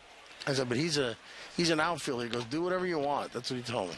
Well, you know, that's Marte a interesting shortstop, though? Yeah, right. He was a shortstop. But that's one of the reasons why people would walk by him, because he did not have the rhythm to play shortstop. So you have to think outside the box when you're evaluating. Sometimes. I think people would say that, but I believe it's thinking inside the box. Okay. Because it's everything that's ever been needed to do in this game has been done. So you need to find people who have been successful and try to imitate them. You know, an interesting thing you said about Garcia, sometimes players don't get asked that question. Hey, do you really like pitching? Yeah. Because he's out there pitching because he thinks he's supposed to. I really like playing the outfield, but sometimes he doesn't get asked. That's it. Yes, and you can miss a kid. Maybe. Yes, yeah. And that's part of what we do. I mean, we really like players. I like being out. I mean, I almost understand. This is nice, and I get it, and this is the end of, the end of the picture. But I like being out in those fields with those pigs and those kids. That's, maybe I'm crazy, but that's what I like doing. What is maybe a remote place that you've been to try to find somebody? Remote, probably in a place called Juanadillas in Mexico that's almost, on the border of Guatemala. And I got in a plane there, and I didn't think we were going to make it. When they were going to land, it was like it'd go into this canyon, and there was this wall. And I'll tell you, if they didn't, they came in too fast, you're not going to get out of there. That was pretty. I've been in some hairy situations like that. That'll get your attention. Yeah, it will. It really will. And so, I mean, where's baseball played in that, in southern Mexico like that? I mean, really, that in the Oaxaca area a little bit, but really Mexico. Vinny Castilla from Oaxaca, from right? Oaxaca. Him and also the guy they called Baltimore. I can't remember his name now. Those two guys are from Oaxaca. But really, most of the good baseball players are from the Pacific. Yeah. So, I mean, do you stay in a hotel? Do you stay where? Well, yeah. I mean, I've stayed in some hotels. Starling Marte. When I first started doing this job, I would, have really, bad stomach problems like 70% of the time. Just different bacteria in different countries, and you're in rural areas, and diets. Just the way it goes. Yeah. I want to go back, and I don't know if I'm reaching too far, but when I was starting to play, the Pirates had a man by the name of Howie Hake. Oof. And he kind of, in our mind, introduced the Pirates to Latin America. Yes. And he was kind of a legend because he did that, but also every minor league team that I played on, he came to. Howie the Hatchets. He got in town and somebody left. Oh, okay. But his name was synonymous with the early guys. Yeah, Howie did what I do, and the guy in the Dominican that really helped him out was Pablo Cruz. Mm-hmm. Yep. And so it was Howie and Pablo. And Pablo told me something when I first started working that I was very proud of. He said, you do it like Howie and I did it. He goes, you don't sit at the academy, you go out and look for them. And so that's one of the things that also helps us out, because a lot of the times, if you sit at the academy, basically you're employing the guys that have the player because they're bringing the guy they think is the best guy. Mm-hmm. Well, when I go to his place, a lot of the times he thinks the shortstop's the guy that's good, but the guy that's good is the right fielder. But if I don't show up, if I don't go see him, I don't realize that. Oh, I see. You see? Sometimes, it's like in John Jaso's case. I was reading a story today about how and this is, of course, in the States, but there was a big prospect at a showcase that he went to, and so everyone's looking at this big prospect. And the reason the Rays drafted Jaso was because he stuck around and shagged balls, and they thought, well, maybe this guy is a guy that likes to play the game a whole lot. That's it. Sure enough, he's made it all the way to the big leagues. To me, that's scouting. When you sit here and, he's got a good arm and he runs fast, and we put the numbers together, that's evaluating. If you're a good evaluator, you get silver, but when you can scout, you get gold. It's just the way it is. Rene Gallo, the Latin American scouting director here for the Pirates, joining us and treating us to a lot of neat stories. The Pirates will be going to Puerto Rico facing the Marlins later on this year. And I'm curious, now, it's been a long time now that the draft has included players from Puerto Rico. And is baseball still played with the same fervor and numbers as it was prior to the draft? Or how is it going in Puerto Rico now? I think that it's not the same. Puerto Rico has some of the diseases that come with affluence now, Okay. And this is a game, at least in Latin America, it's a game where poor people flourish in it. And but they're having a little bit of a resurgence, now with Lindor and Correa. So, we'll see what happens. In the rural areas, they still play. So I think there's a chance that some good things can happen. More from Rene Gallo when we return. 5-4 Detroit.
Five-4 Detroit as we begin the sixth inning.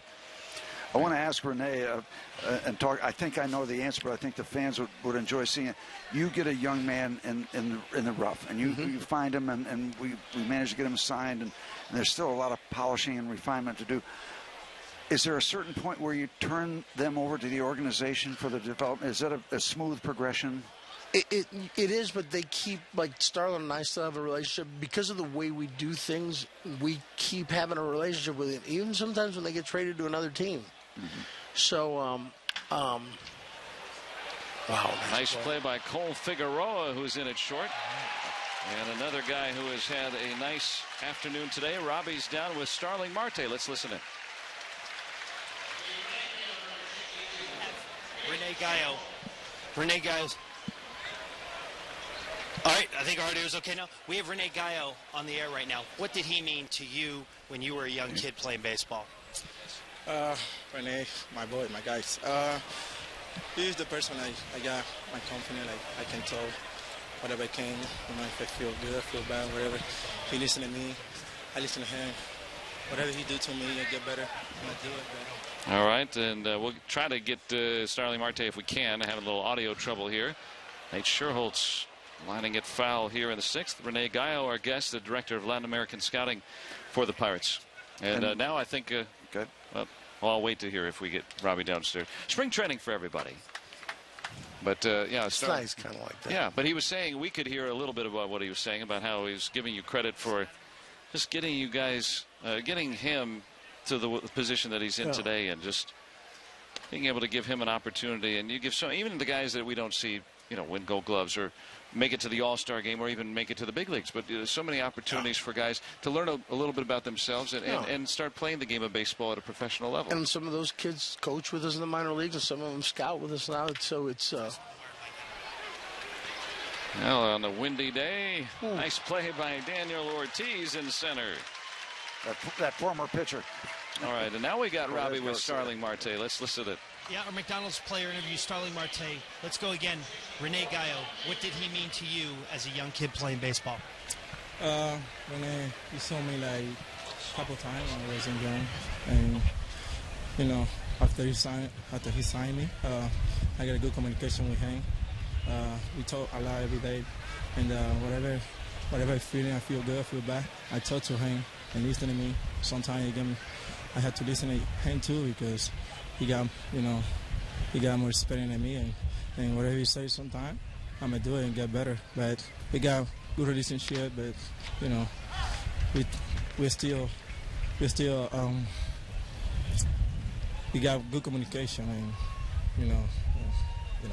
How much does that help you as your career goes on, even years like last year when you won the Gold Glove?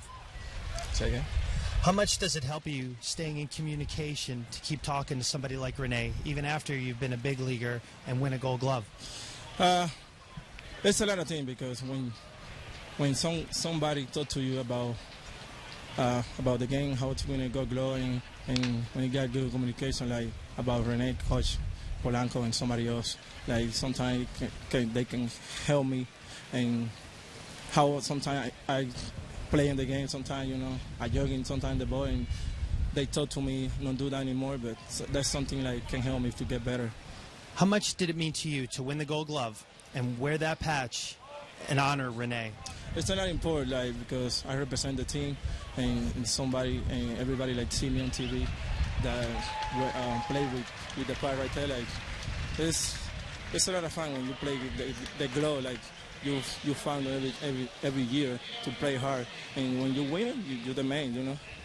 That's good. So how excited are you for this season in the outfield with McCutchen and your boy Polanco? That will be better this year until last year, because we have every talent, we got everything. Like, we can cover a lot of grass, and we can follow the ball good. And when Polanco come up, you know, coach know how to run him too much, because we are there. So we help him a lot, and to help him not get tired, because we're there. So I think we get better this year to last one. Okay, last thing. Looking at camera, Rene is on the air with us. What do you have to say to him? I say thank you for everything you do for me, and God bless, and keep your body and your family good, and see you later. There you go, Rene. Good stuff. That is a nice thing. I want to make a comment about that, because I have an appreciation for how difficult that is when a secondary language, and the guys they work hard at it. It's not the easiest thing to do. It'd be easy for them to say no, I'm sorry, and to have them do that for them, that tells you a little something. And for me, going down to the Dominican and trying to when I first went down there and ordered dinner rather than do an interview with, I remember Tomas Troncoso was a radio man, and down there, and I tried to speak some Spanish. He said, well, okay, at least you're trying. At least you're trying. Yeah, so I applaud that, because that's not the easiest thing to do. It's so hard. What he's talking about is it's first of all a new culture. You know, it's hard enough to play baseball. That's the first thing we all understand. That's why we're here.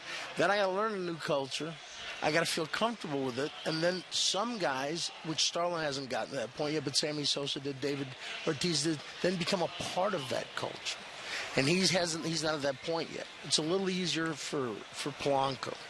For Starling, he's still trying to get through it. You know, I've told him, you need to take English classes in the off season, and part of it with him is he's a man of dignity, Starling, and he hates sounding stupid, so he gets tense. And I said, just relax, man.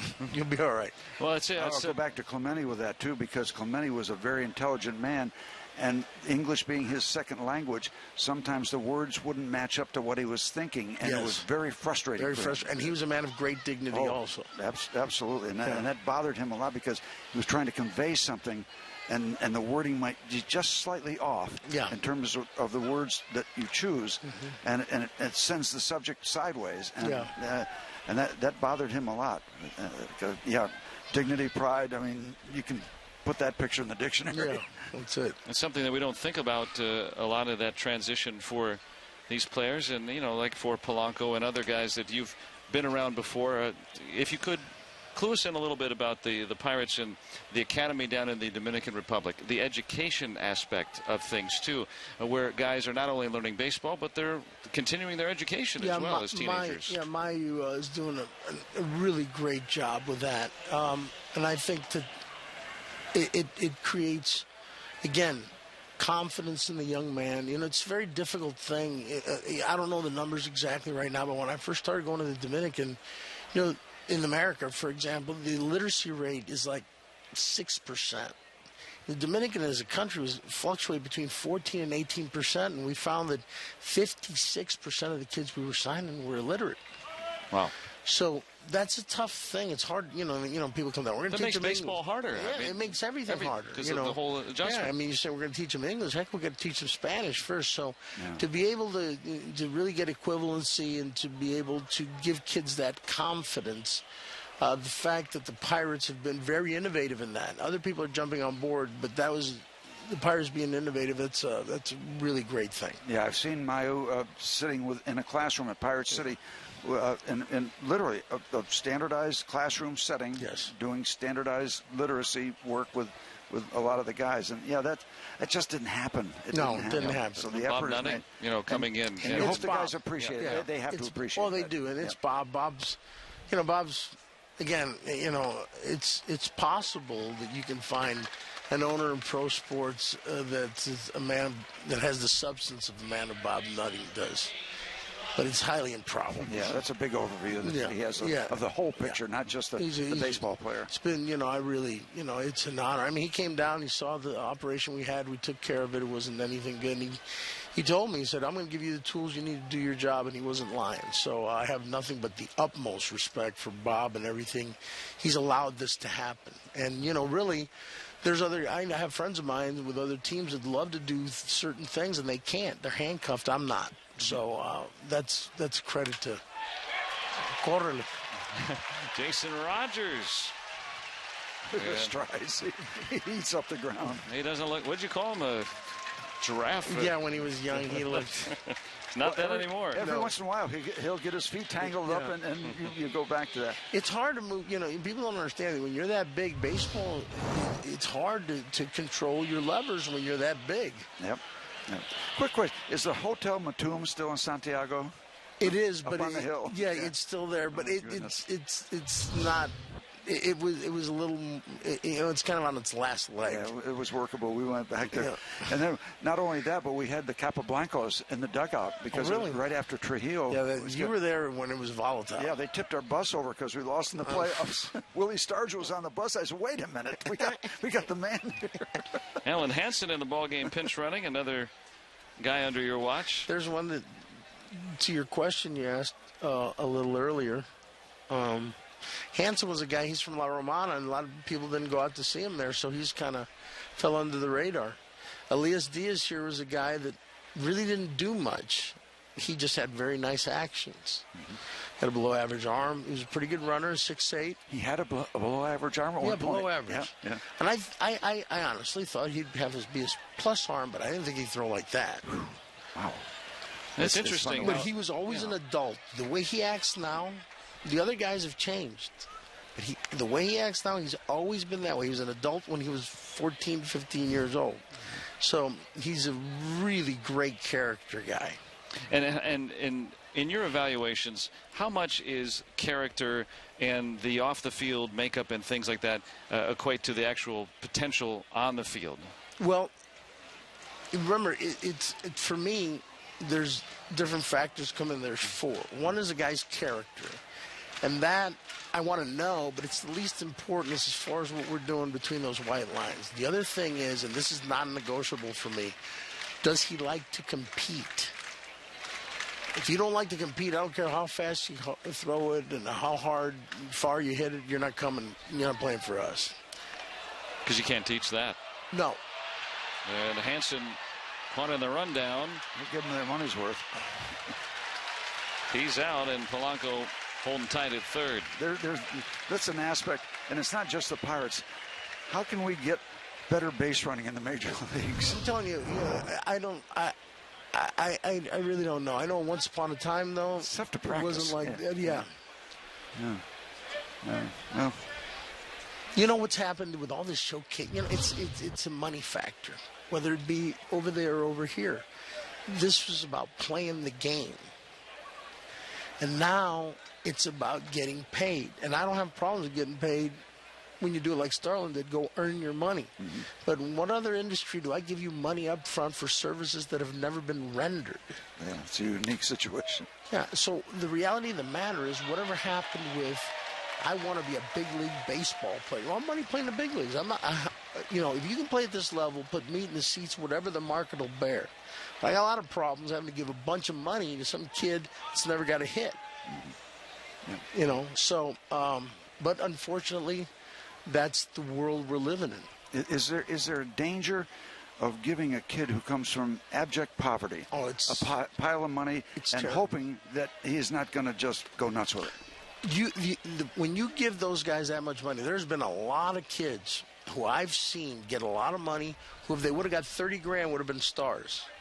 But as soon as they got the money, you know, things happen, and these are poor countries. Mm-hmm. So all of a sudden, he's not even an adult. Now he's in charge of the house. In his home, he's in charge because he got paid some bonus. I mean, you throw so many things out of whack by doing that down there. People have no idea.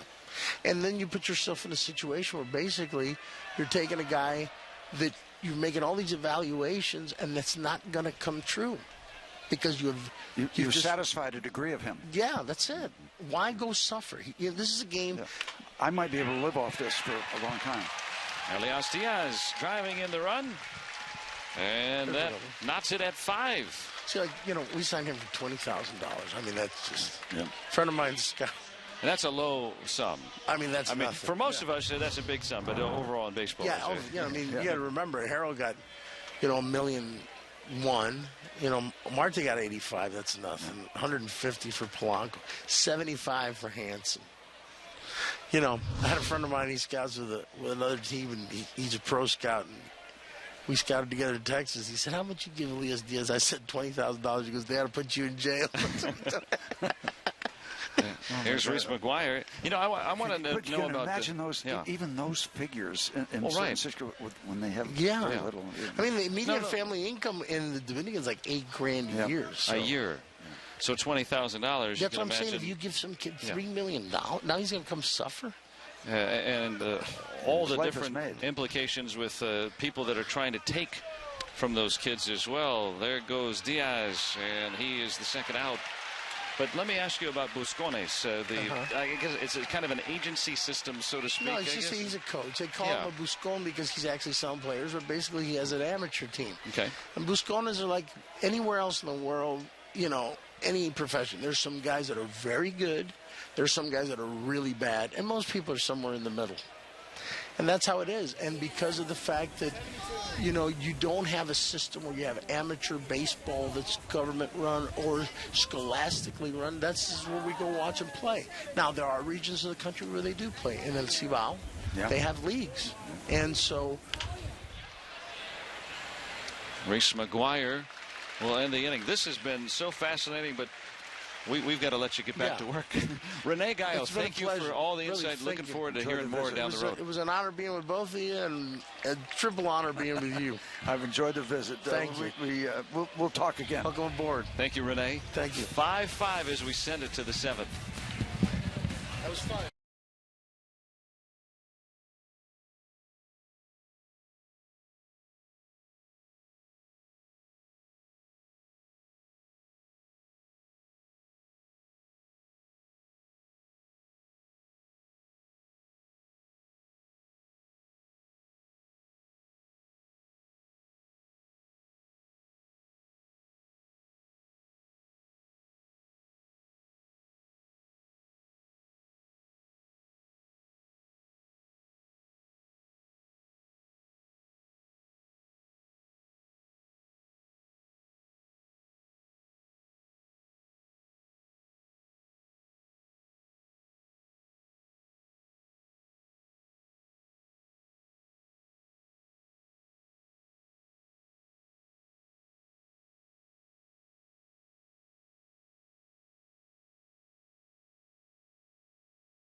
Willie Garcia takes over in right field. We got to thank Rene Gallo, who joined us for the last couple of innings. That was a treat. That was an absolute treat. Pirates Director of Latin American Scouting, and just getting really the tip of the iceberg, learning from him, and a man who has scouted and gotten to know guys like Willie Garcia, bringing them through the system. And I was fascinated just to know how many different players that he's seen, and in so many different countries, the whole scouting staff that the Pirates have over the entire world. But he heads just the Latin American portion, which is still very vast. Very articulate man. And knowing so much about people and the way the game is played. There's Josh Bell in the ball game now, as the Pirates have completely made changes now from the starters. Okay, you got to tell me where everybody is and what they're doing. Bell and Garcia I got. Okay, Marte is in the clubhouse. Okay. Located. Yeah. Okay. We'll reset. Well, how about who's on the mound? A.J. Schugel takes over. Okay. Tell me in left and center. Let's start with there. I'll give you my scorecard. If you can read my chicken scratch, and get you up to date. Andrew Romine. That's Cole Figueroa in the game at short. And one out in the Tigers' 7th inning. And you can get on board with Bucko Baseball as a season ticket member. You get unprecedented year-round access to exclusive events and experiences. Plus, you can choose from a full season, half season, or 20-game plan. Customize your membership by selecting the experiences.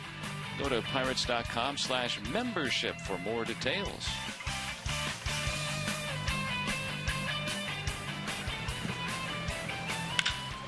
Winton Bernard lines out to second.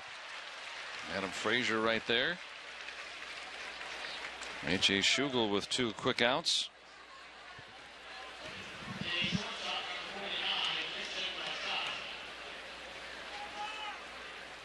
Now Dixon Machado. Maybe the first game.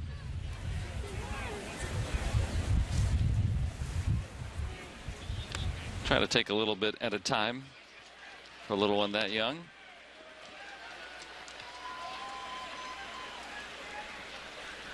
.55. A lot of home run balls here today, and windy afternoon. Well, if you were curious about baseball, Latino baseball in the Pirates system, you just got treated to a seminar. A very bright man who's done a lot of good work for the Pirate organization. Good work by Dan Gamache, throwing out Machado, and that ends the Tigers' 7th inning. 1, 2, 3. Let's stretch. All knotted up at 5.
Pirates Spring Training Baseball on Root Sports is brought to you by Allegheny Health Network, Health for All, and by Barrel Automotive. Our service centers are now open evenings and weekends. Visit barrelservice.com for more. Let's go Bucks! Bottom of the 7th, and Frazier going to get extra bases. Adam Frazier leading off and picking up right where Josh Harrison left off today. Harrison with a pair of doubles, and now Frazier with one. I thought this, when it left the bat, was out of here, but the wind a little bit more toward left field, so it didn't give it as much of a boost as I thought it would. I'll apologize, Joe. I do a lot of that, like, oh, that ball's out of here, so I give you the wave. Don't just slap me when I do that. The ball stayed in the ballpark. I don't know if I want to do that. Well, we got 2 bases out of it anyway. Cole Figueroa trying to move him over. Baseball. Thank you. Well, you know, you were asking, trying to figure out what's going on. These guys, I don't know if they know that's a video right there. Well, all right, thank you very much. Here's the new batting order. Let's write this down here. RAV4 lineup. Trying to get caught up myself. Now we're a little closer. Some of the guys that Renee was talking about. Rene Gallo, Director of Latin American Scouting. Really learning a whole lot about that, and a lot of feedback. Very positive, of course. I mean, you know, that's the area that I know certainly the least about is the overseas scouting. Daniel Ortiz, he's going to have extra bases. Curzon cannot get to it, and Adam Frazier will score. The Pirates are back up 6-5. The ball that tried to turn back to the left fielder and kind of working to meet him halfway, but wasn't handled in a clean fashion. So the Pirates take the lead, still in business. First spring RBI for Ortiz, and of course you can always tweet us using the hashtag BucksBooth. And looking at that, all the nice compliments for Rene Gallo, sharing some knowledge with us. One of the guys that he was talking about, Harold Ramirez, out of Colombia, and a country where only 17 guys have played in the major leagues, most of whom have been within the last few years or so, as that country begins to produce more and more ball players, as it's probably because it's being better scouted than before. Yep. You know, part of it too is for the young athletes and their families when they finally discover, hey, people are going to show interest. If we have talent, maybe it'll have a chance to be seen more than the chances were 5-10 years ago when nobody was around. Hard hit, but right at second. Tommy Field lives up to his name. Ortiz now at third with 2 gone. There's no place like home, north and south. Yep. No place quite like Bradenton. Sunday afternoon, Pirate fans in the friendly city. That's what they call Bradenton. I have learned that to be very true.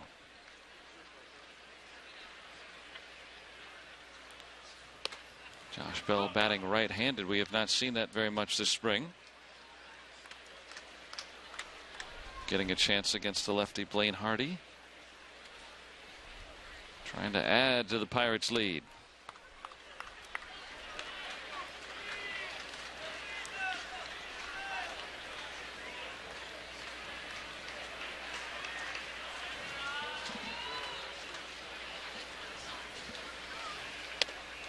Swing and a miss on 2-0.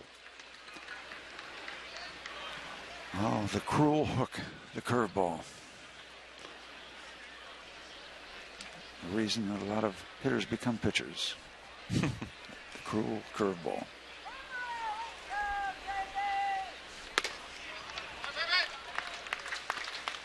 We're finding out a story of from Rene Gallo about how we thought that Gregory Polanco, everyone presenting him as a pitcher, he turned out to be an outfielder. Josh Bell turns out to be a base runner. And now Willie Garcia, who Rene Gallo was telling us that well, Garcia was, you know, they went to go scout somebody else, and Garcia was very, very impressive, and they started to follow Garcia's progress as well. Isn't that the way half the time? It happens. Got underneath it. That went way up there. That'll be the last out. Pirates, though, taking the lead 6-5 to the 8th.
Well, the Pirates today have a few special guests here watching the ballgame between the Bucks and Tigers in the 8th inning. That is Sean Cunningham and his 8-year-old son, Landon. If they don't look familiar to you, maybe when you show you this photo, it might look a little bit more familiar. Sean Cunningham was the guy who was able to get a forearm out in front of his son's face to save a flying bat that came out of the hands of Pirates center fielder Danny Ortiz, saved him just in time.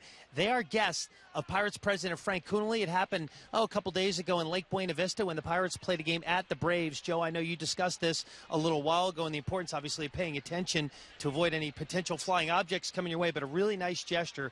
Thankfully, Sean is okay. His arm suffered a little bit of a bruise, but that was okay. He's all right. Thankfully, Landon is okay. The bat did not hit him in the face. And Frank Coonelly, a nice gesture, Joe and Steve, having him as their guest today. The photo was taken by Chris Horner from the Pittsburgh Tribune-Review.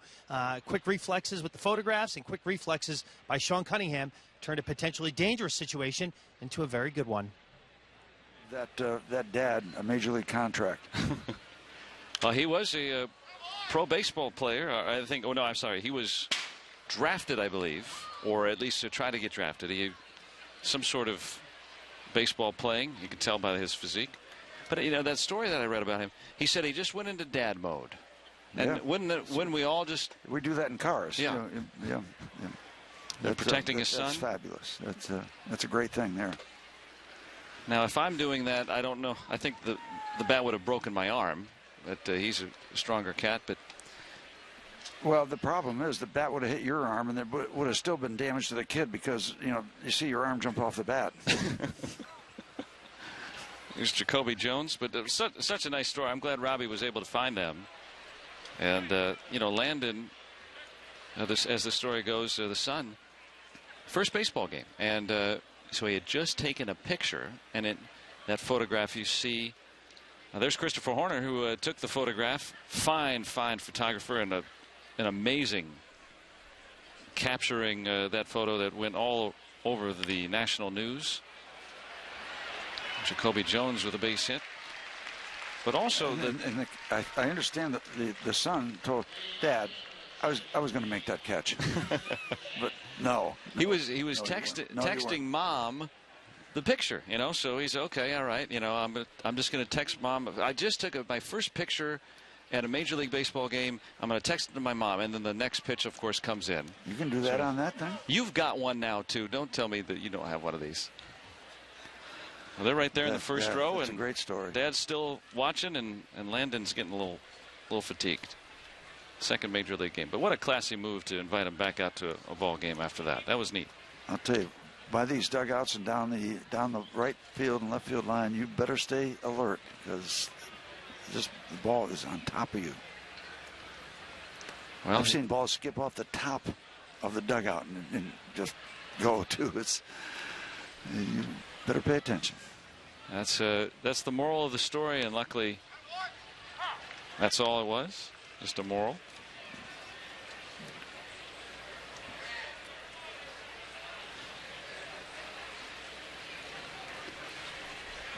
Frank Coonelly, Pirates president, always at the ready. He's not going to pitch. That's one of the things they've been doing. Just hold on to the baseball and see how jittery the base runner can be. One of the many things you can do to control the running game. CRG. Guido Knudsen, who pitched for the Tigers briefly last season, facing a lot of former teammates. And Guido, most of the time with Toledo, where you see his numbers there. A strikeout an inning, that's good. 2-to-1 ratio, strikeouts over walks. Minimal number of home runs, good numbers. Yeah, keeping the ball in the ballpark in the minor league level, but last year in 5 innings with Detroit, he gave up 5 home runs. Didn't know that part. Gave up a home run in each of his 4 big league outings. First pitcher to do so in at least 100 years. And so, everyone writes that about him, but they don't write about the very fine year he had in Erie and Toledo. And I asked him about that experience, and he said, it just reminded him how talented major league hitters are, but it also reminded him that with the success he had in the minor leagues, that he can do that here. He's just got to make sure that he is doing everything he can when he's at the major league level. Yeah, and starting with keeping the ball downstairs. That will help. And such a chasm between AAA and the major leagues sometimes, isn't it? Big jump. One category. It's not like going from A to the big leagues. It's AAA to the big leagues. A lot of work, a lot of adjustments. I think pitchers really notice that even at AAA, you're going to be successful, and you might have 3 or 4 guys in the lineup that can hurt you. And you go to the big leagues, they can all hurt you all the way up and down. Yeah, that the number 8 hitter in the National Leagues, pretty good. Sometimes the middle of the order hitter in AAA. Grounded foul. And that number 9 guy in the American League is pretty tough. Yeah. The DH, wherever he might be. Well, see, there you go. You pay attention, get yourself a souvenir, or maybe take a break behind. They got a seating area. They got the shirts. They're hydrated. They got the souvenirs. Got their hats on backwards. Okay. You don't like that? No. I like that. You like wearing your baseball hat on? Yes. Backwards? Well, because my wife likes it. She likes the style. Wait a minute. You've opened a whole can of worms now. She thinks it's stylish. So I'll put it on. Ken Griffey used to do that. I know. Yeah. Well, what's wrong with that? Now, so you're saying that you like what your wife likes? Is that the well? kind of I like doing it, thread? and then she's kind of reinforced it. So that's not quite the way I heard it initially. Oh, okay. Well, I'm backtracking. We'll talk. We'll talk a little bit. But you and I both, we need to wear hats. So that's we just got to. Yeah. Well, we just have different styles. That's all. Yeah, we'll have different styles together. Yes. Now I wouldn't wear a fedora backwards. In a baseball hat. McGuire. Hey, good try. Josh wanted it. Nice throw from the young catcher. those plays are really pretty when your guys do it. When somebody else does it to a Pirate, it's not so much fun. But see that that batter is going to block out the view of the runner for just a little bit of a second, so you might not see the initial movement of the catcher getting ready to throw. So you got that left-hand batter up that will help you. Into center for Ortiz. First out here in the 8th inning. And you can make your next group outing the event of the year at PNC Park. Put together a group of 15 or more, and you can receive special discounts. Ask how you can get one-of-a-kind experiences like watching batting practice from the field or being part of the pregame on-field activities. Find out more. Go to pirates.com/groups. Keckney Field. A lot of folks getting their fill of sunshine today. Yeah, a lot of them wearing their hats correctly. Oh. Yep, there we go. Yep. Okay. Lots of forward-worn hats. Which delights Steve Blass to no end. Or just chilling out. There's Brian Holiday. Good sinker from Knutson.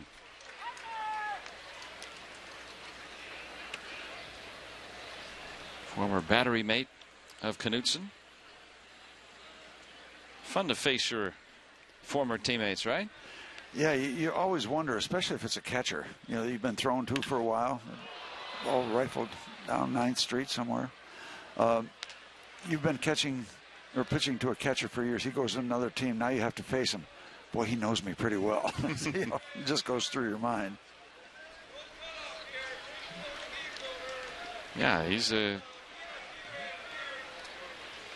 one that's calling the pitches, knows your whole repertoire, knows the way that you think, but he's still got to react. He's got to do the reacting. You initiate, so you do what you want to do. It's tougher for him to do what he wants to do because you know what's coming toward home plate. He doesn't.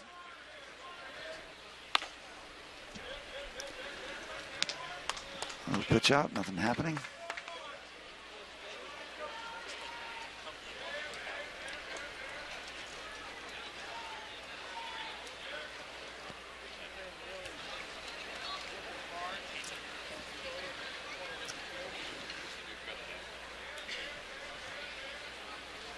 One, two in the air to center.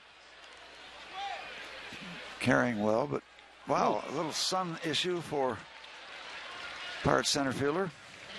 Ortiz had the sunglasses on, but it is that kind of hazy clouds today. So. Yeah, he was fighting it.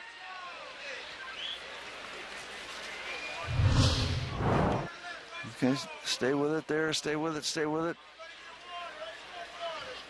Almost like he lost it at the last minute, but he had locked it in enough where the glove was in the right spot. Yeah, yep. Sun's up there about every day. Yeah, it is hazy. So it's kind of light colored toward the color of a baseball. Saw him flinch at the last minute, but he left the glove there. That's why you track it the whole way, right? Mm-hmm. Had it all the way. Rafi Lopez pinch hitting for Casey McGee.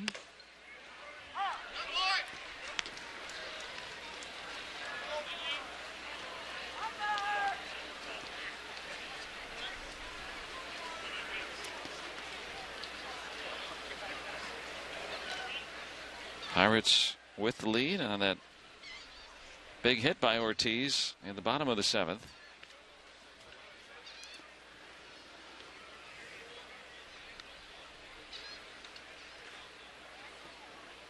Talking about great finds from Latin America, the first base coach of the Tigers over there, Omar Vizquel. Yeah. He was real good for a long time.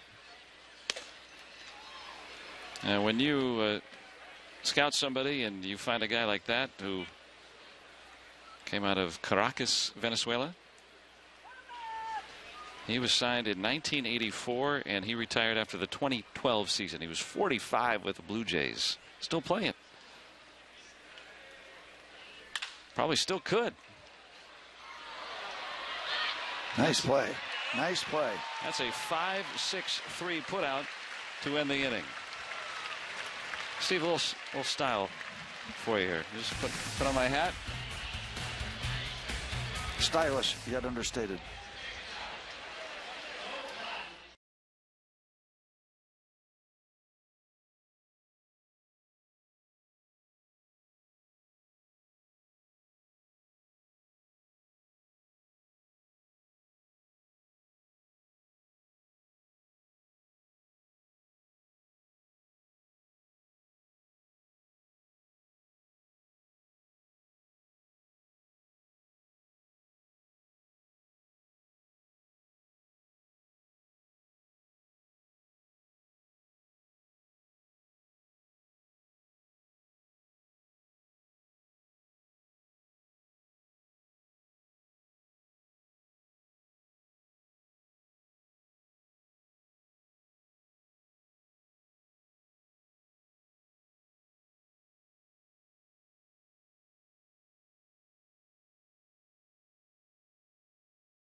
Pirates Spring Training Baseball on Root Sports is brought to you by McDonald's All-Day Breakfast.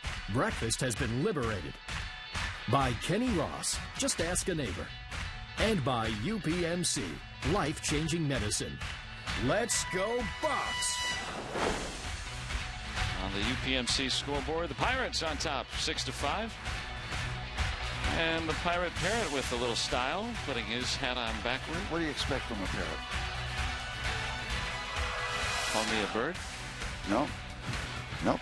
I thought yours was quite stylish, actually. Dan Gamache lead things off. And some of the sellout crowd are beginning to make their way. Sure of a Pirate win. 87-71. Standing room today. Got to be close to a record. They just were pouring in here and filling this gem of a ballpark up. My understanding is they sold out standing room also.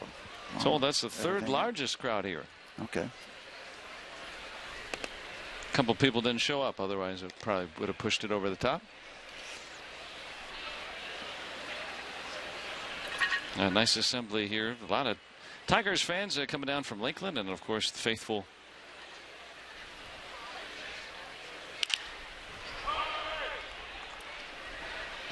Always a nice treat. There's that great bright neon orange cap that the Tigers are wearing in spring training. Players get confused for ushers. Now there's Nana. That's great.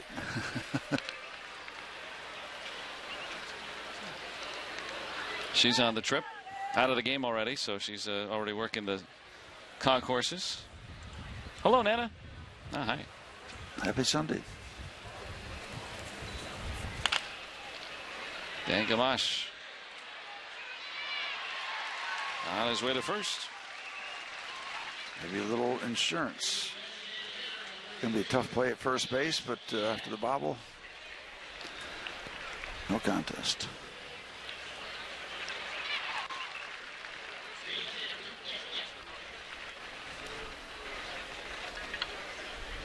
So Gamache aboard for Elias Diaz, who has batted four times today.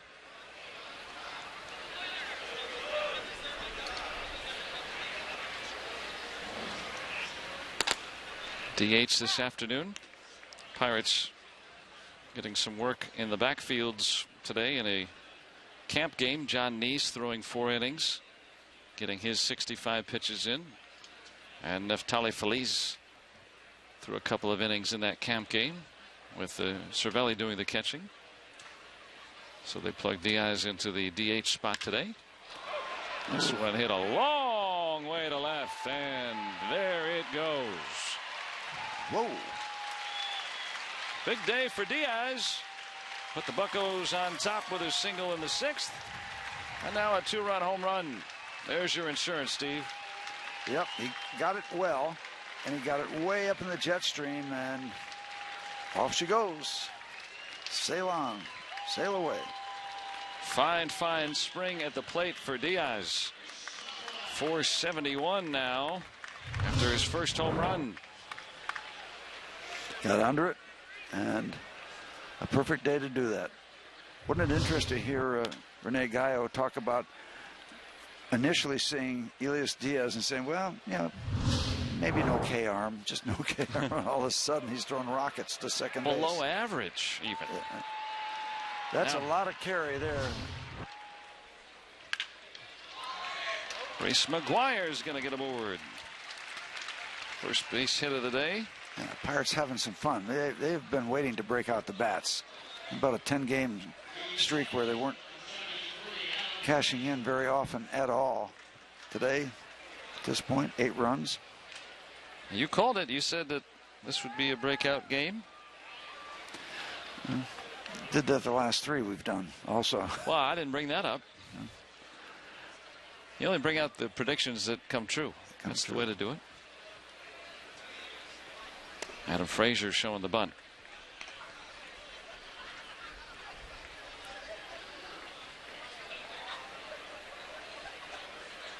Well, if you're going to have a big crowd, treat them to something fun. You know, that home run for Diaz too, you know, thinking about, you know, what does spring training mean? And, you know, the numbers lie both ways. You know, sometimes guys don't fare as well, but it certainly is being good to see not only Diaz hitting at 471 this spring now, but also hitting for some good power there on that swing. And we know the defense is there for Diaz. Mm-hmm. Yep. He's showing us he's not that far away with the bat either. And McGuire's going to move up. You know, he hit 271 last year in AAA. I mean, that's not that bad for Diaz, of course. That's plenty good. That's what they're looking for, bat work, and they're looking at him to be catcher of the future. He keeps developing, keeps improving.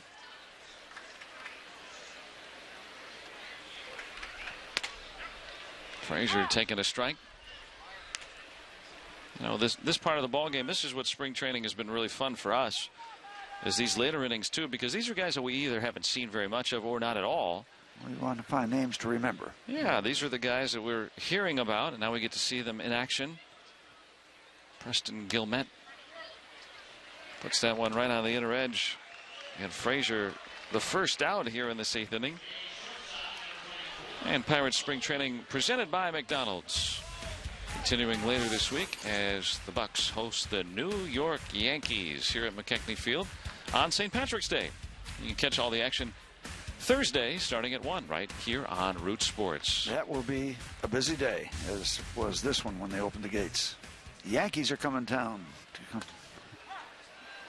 On the day of the Irish. Yeah, and of course, you know, old tradition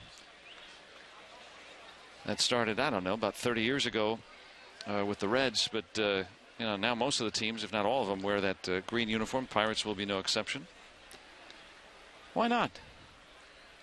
The whole green uniform, or just the caps? Or I think it's just the caps and the tops. Okay. Green and white, that Kelly green top. Yep, that'll work. There's not that color green. And why not? Make it fun. And it all started as a surprise. The Reds, if I remember the story correctly, but the Reds clubhouse guy made them up and then switched them out right before the game. Everyone said, what the heck's this? Why not? And they went out there and wore them that day, and then it's kind of become a tradition as the years have gone on for other teams.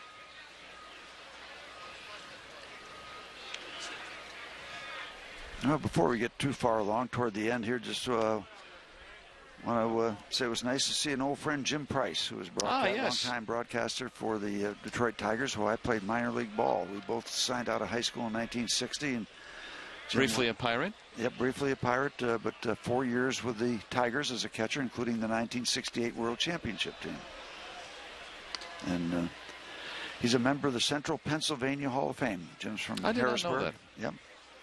And has done a whole lot of work for autism projects and help and research and taking care of a lot of folks in the Detroit area. Jack's Place, autism work for Jim Price. Great stuff. Yeah, that foundation that he works with, he brings in some sweet treats when you visit Comerica Park and make a little donation. We broadcasters do whenever we see him, and goes to a good foundation. A good man, Jim Price. Yep. Oh, way back, a lot of years. A little high for Figueroa. There's Jim, yeah, catcher for the Pirates. We had a lot of fun in the minor leagues. He's also in the Kinston, North Carolina Hall of Fame. Had a good year. Wow. But you're not in the Hall of what Hall of Fames are you into? We were asking this earlier. I got a bunch of them, but not Cooperstown. High school. Oh. Kinston, Columbus, Western Pennsylvania. Good. Pennsylvania.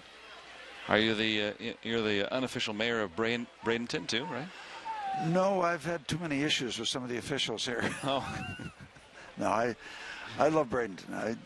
I don't want to get politically involved in Bradenton because Mayor Wayne Poston has complete control of the city.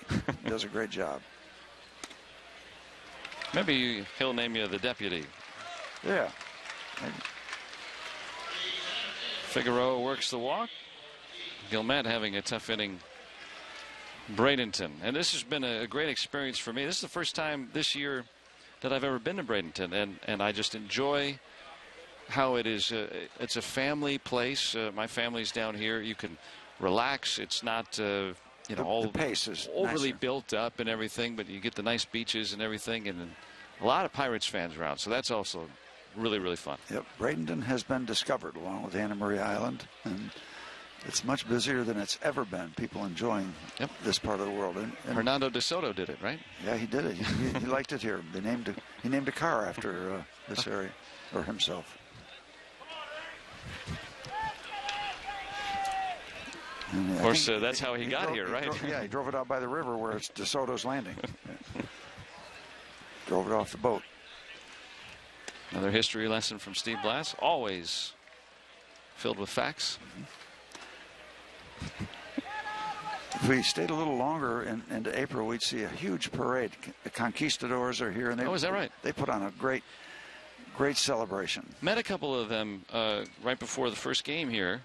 I didn't know that there's a big celebration here. That one just out of the reach of Holiday. Yeah, he knows he could have caught that too. But, it would be so nice, but couldn't get it. Brad Osmus, longtime catcher, yeah. Back in my day, I would have leapt for that ball. He got there, he's got it measured, and well, it hit the netting just above his glove. Okay.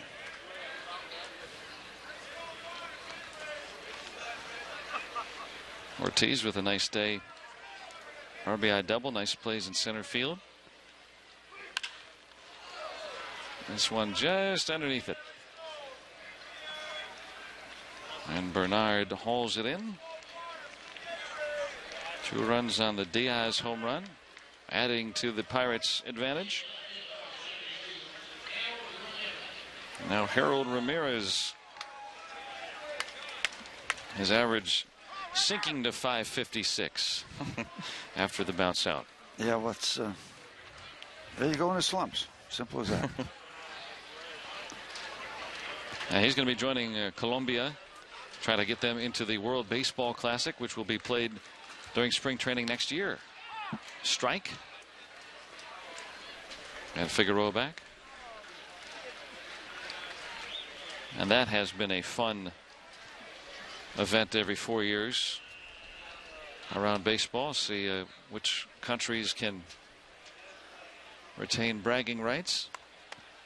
And we get introduced to some of the international stars of the future, too. Gilmet gets it over. And Jung Ho Gong, the first time to see him. Speaking of him, he's moving around quite nicely. We've talked to some of the Pirate coaches, and the one little lingering effect, and it's almost a psychological thing. Every once in a while, you see him just limp a little bit, but they're saying that the medical folks are not worried about that. That's almost memory of favoring something during the recovery process, and that's just kind of a natural thing. So he's doing just fine. Ramirez. And he will get aboard. McGuire comes in to score, and the Pirates lead it 9-5. Almost a spectacular play out in short center field, and a big swipe for the out at first base. It didn't happen, and the Pirates add on. And another hit for Harold Ramirez. Yeah, it's really hard to retire him. He's just hard to get him out. But a wonderful effort. Now Brad Ausmus looks like he is going to, and he is going to make a pitching change. Gilmet is out after facing 7 batters. Here in the 8th inning, we'll take a quick break. 9-5 Pirates.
We were talking about Jung Ho Gong and his recovery, and his movements look pretty smooth right there. But, you know, when you move sideways like that, I would think that him being comfortable bouncing around like that is a pretty good indication. I don't know much about those injuries and the recovery, but the reports we're getting that he's on schedule or a little bit ahead.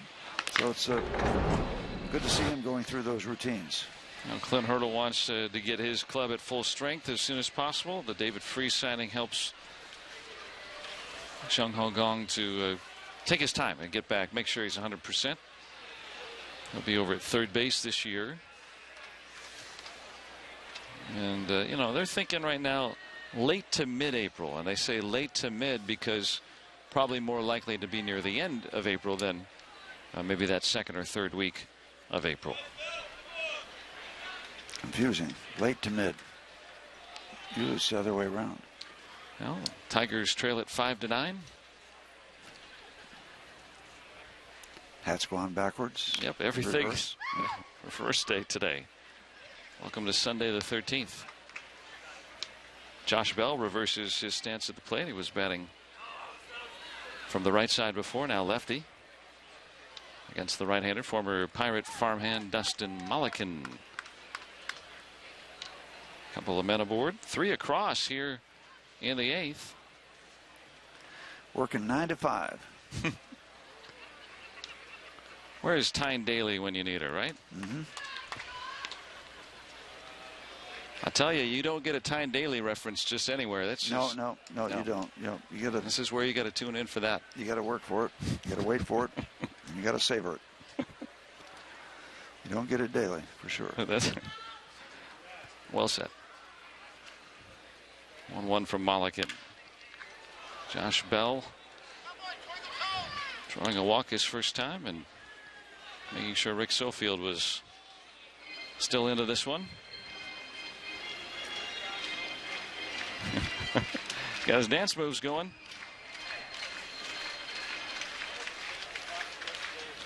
That's a nice souvenir.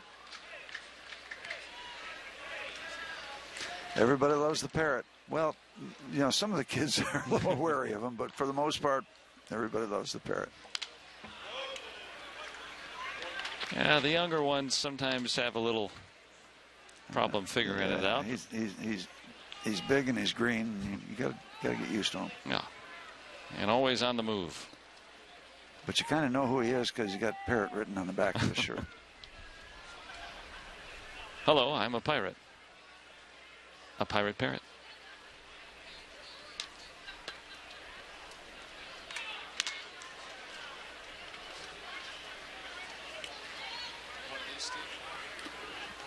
He's got a selfie stick.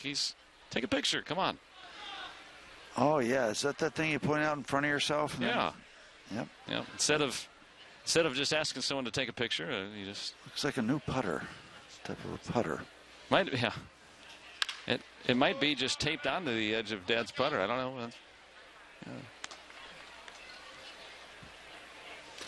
know. The technology. It's really just a stick. Well, now that you're, you got the new fangled smartphone, why don't you get one of those, and then that way we can take pictures of us in the booth. Yeah, we could. Sure could. Josh Bell to right. And it's going to stay in the ballpark. Pirates strike for 3 more. 9th coming up. 9-5 Buccos.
Well, as the Buccos lead 9-5, 3 outs away from another spring training win, pitcher Corey Lupke is inching his way closer toward game action as he recovers from a right hamstring strain.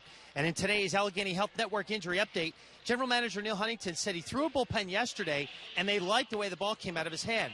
Now, he'll throw another side/bullpen before he makes his way into a game. And now, if all goes well, he will make his way into a game, and that's most likely, Joe and Steve, going to be sometime this week. Lupke is coming off 2 Tommy John surgeries, has not pitched in a big league game in almost 4 calendar years. It was April of 2012 the last time he threw in a big league game, so now he starts his comeback, albeit a little late, to try to make this Buccos roster, maybe be that second lefty. We'll see how everything goes the rest of the way, but should be back to action sometime this week. That's good news. Wow, what perseverance. 2 Tommy John deals. My goodness. Hard to imagine one, and then going through all of that 2 times. Congratulations for still believing in yourself. Yeah, and for Lupke, you know, the second one, the graft didn't take properly as Kelvin Marte comes out here. And then had to undergo surgery last year again and remove loose bodies around a nerve in his forearm. Then he developed a staph infection and almost cost him the time into the offseason that he needed to get ready for this year. Finally gets into big league camp and then has a hamstring injury. So let's hope that Corey Lupke can get on the mound just for his own sanity. Yeah, I just like to see him upright. Gerber swings and misses. But, you know, it's an important job that could be won. You know, Clint Hurdle has said, I want the best reliever as my last guy out of the bullpen. But clearly, a guy like Marte or any of these guys that are left-handed here in camp, if they show him something, they're going to get the nod over maybe a righty of equal evaluation. Yeah, well, of course, you can't dismiss O'Flaherty, who's got all that major league experience. Sure. You know, the thing with Lupke, you know, he was a starting pitcher and, you know, coming up in a really good-looking starting pitcher with the Padres, and now it's all of a sudden it's 4 years later. So that is, it's hard to give away 4 years in that age period, that age frame. Give him a lot of credit. Kelvin Marte trying to find a way to pick up 3 outs. Put a lid on this one. Brought over from the Giants system, minor league free agent. Base hit for Gerber. Pirates looking for their 4th win, 3-8-1 coming into today.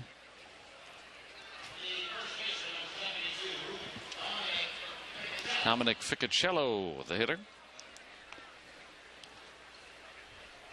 Yeah, the spring training records have never really correlated to what teams do in the regular year. And for good reason. For several good reasons. Ficcicello, if it's fair, it's long gone. Very foul. Thank goodness. That would have been tough to look at. Well, how about the story that came out yesterday? Jacob Nottingham from the Brewers, young prospect, ended up Nottingham hit a ball over the wall, hits this big home run, and then hits his own car windshield.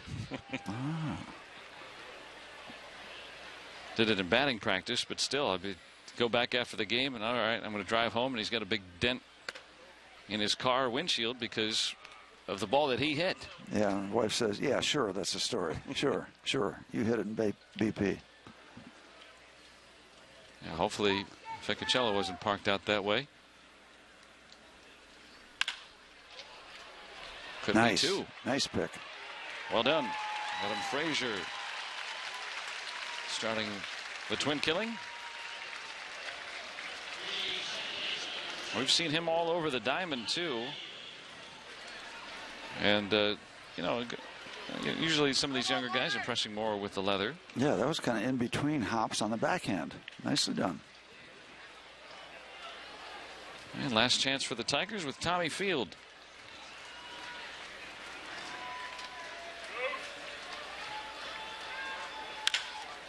And he'll keep it going. Now today, Starling Marte, a 2-hit day. 3-run home run in the 3rd inning. Garrett Cole back out on the mound. Got his 2 innings in. Yeah, so you got a dual story. You got whatever Cole was going to do would be the story tomorrow, whether it's good, bad, or indifferent. And the Pirate offense, the bats come alive. 9 runs on 14 hits. Strike to Winton Bernard. Yeah, nice offensive day. Jeff Branson will sleep a little better tonight. Pirates batting coach.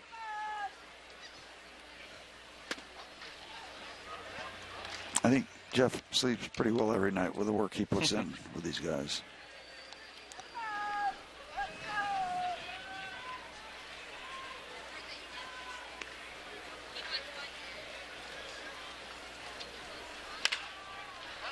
Bernard fouls it back. And now the Pirates a strike away from victory.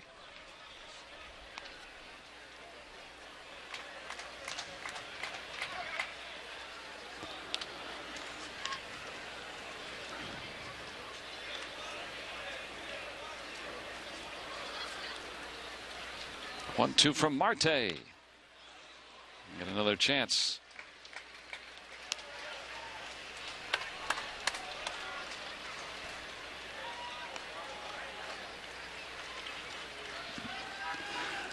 Kind of nice to see Reese McGuire. You can see him in your shot right there a little bit, putting in a good full day after Garrett Cole departed. McGuire gets in, gets a good bit of work. Sees a lot of his pitchers. Uh-oh, dangerous. And that wind still wreaking havoc out there. Yeah, and that far out into right field, you want your right fielder to come in because the ball's coming to him. It's still continuing to run away from the second baseman. If you possibly can, you've got to take charge. And who's got the right of way out there? The right fielder's got everything in front of him. The guy from second base, he's struggling to go back, find out where the ball is, find out where his right fielder is. The right fielder sees everything, and the ball blowing that way. I mean, it's just no contest. You got to catch that ball. You got to take charge. That's your ball. Error on Frazier. Dixon Machado. An error on Frazier and a scolding to the right fielder.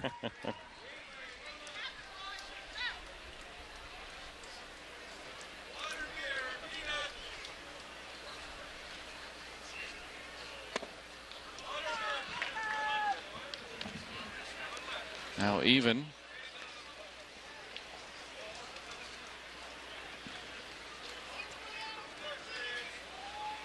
Nice day today for Elias Diaz. A home run, 3 RBIs, a couple of hits as the DH today.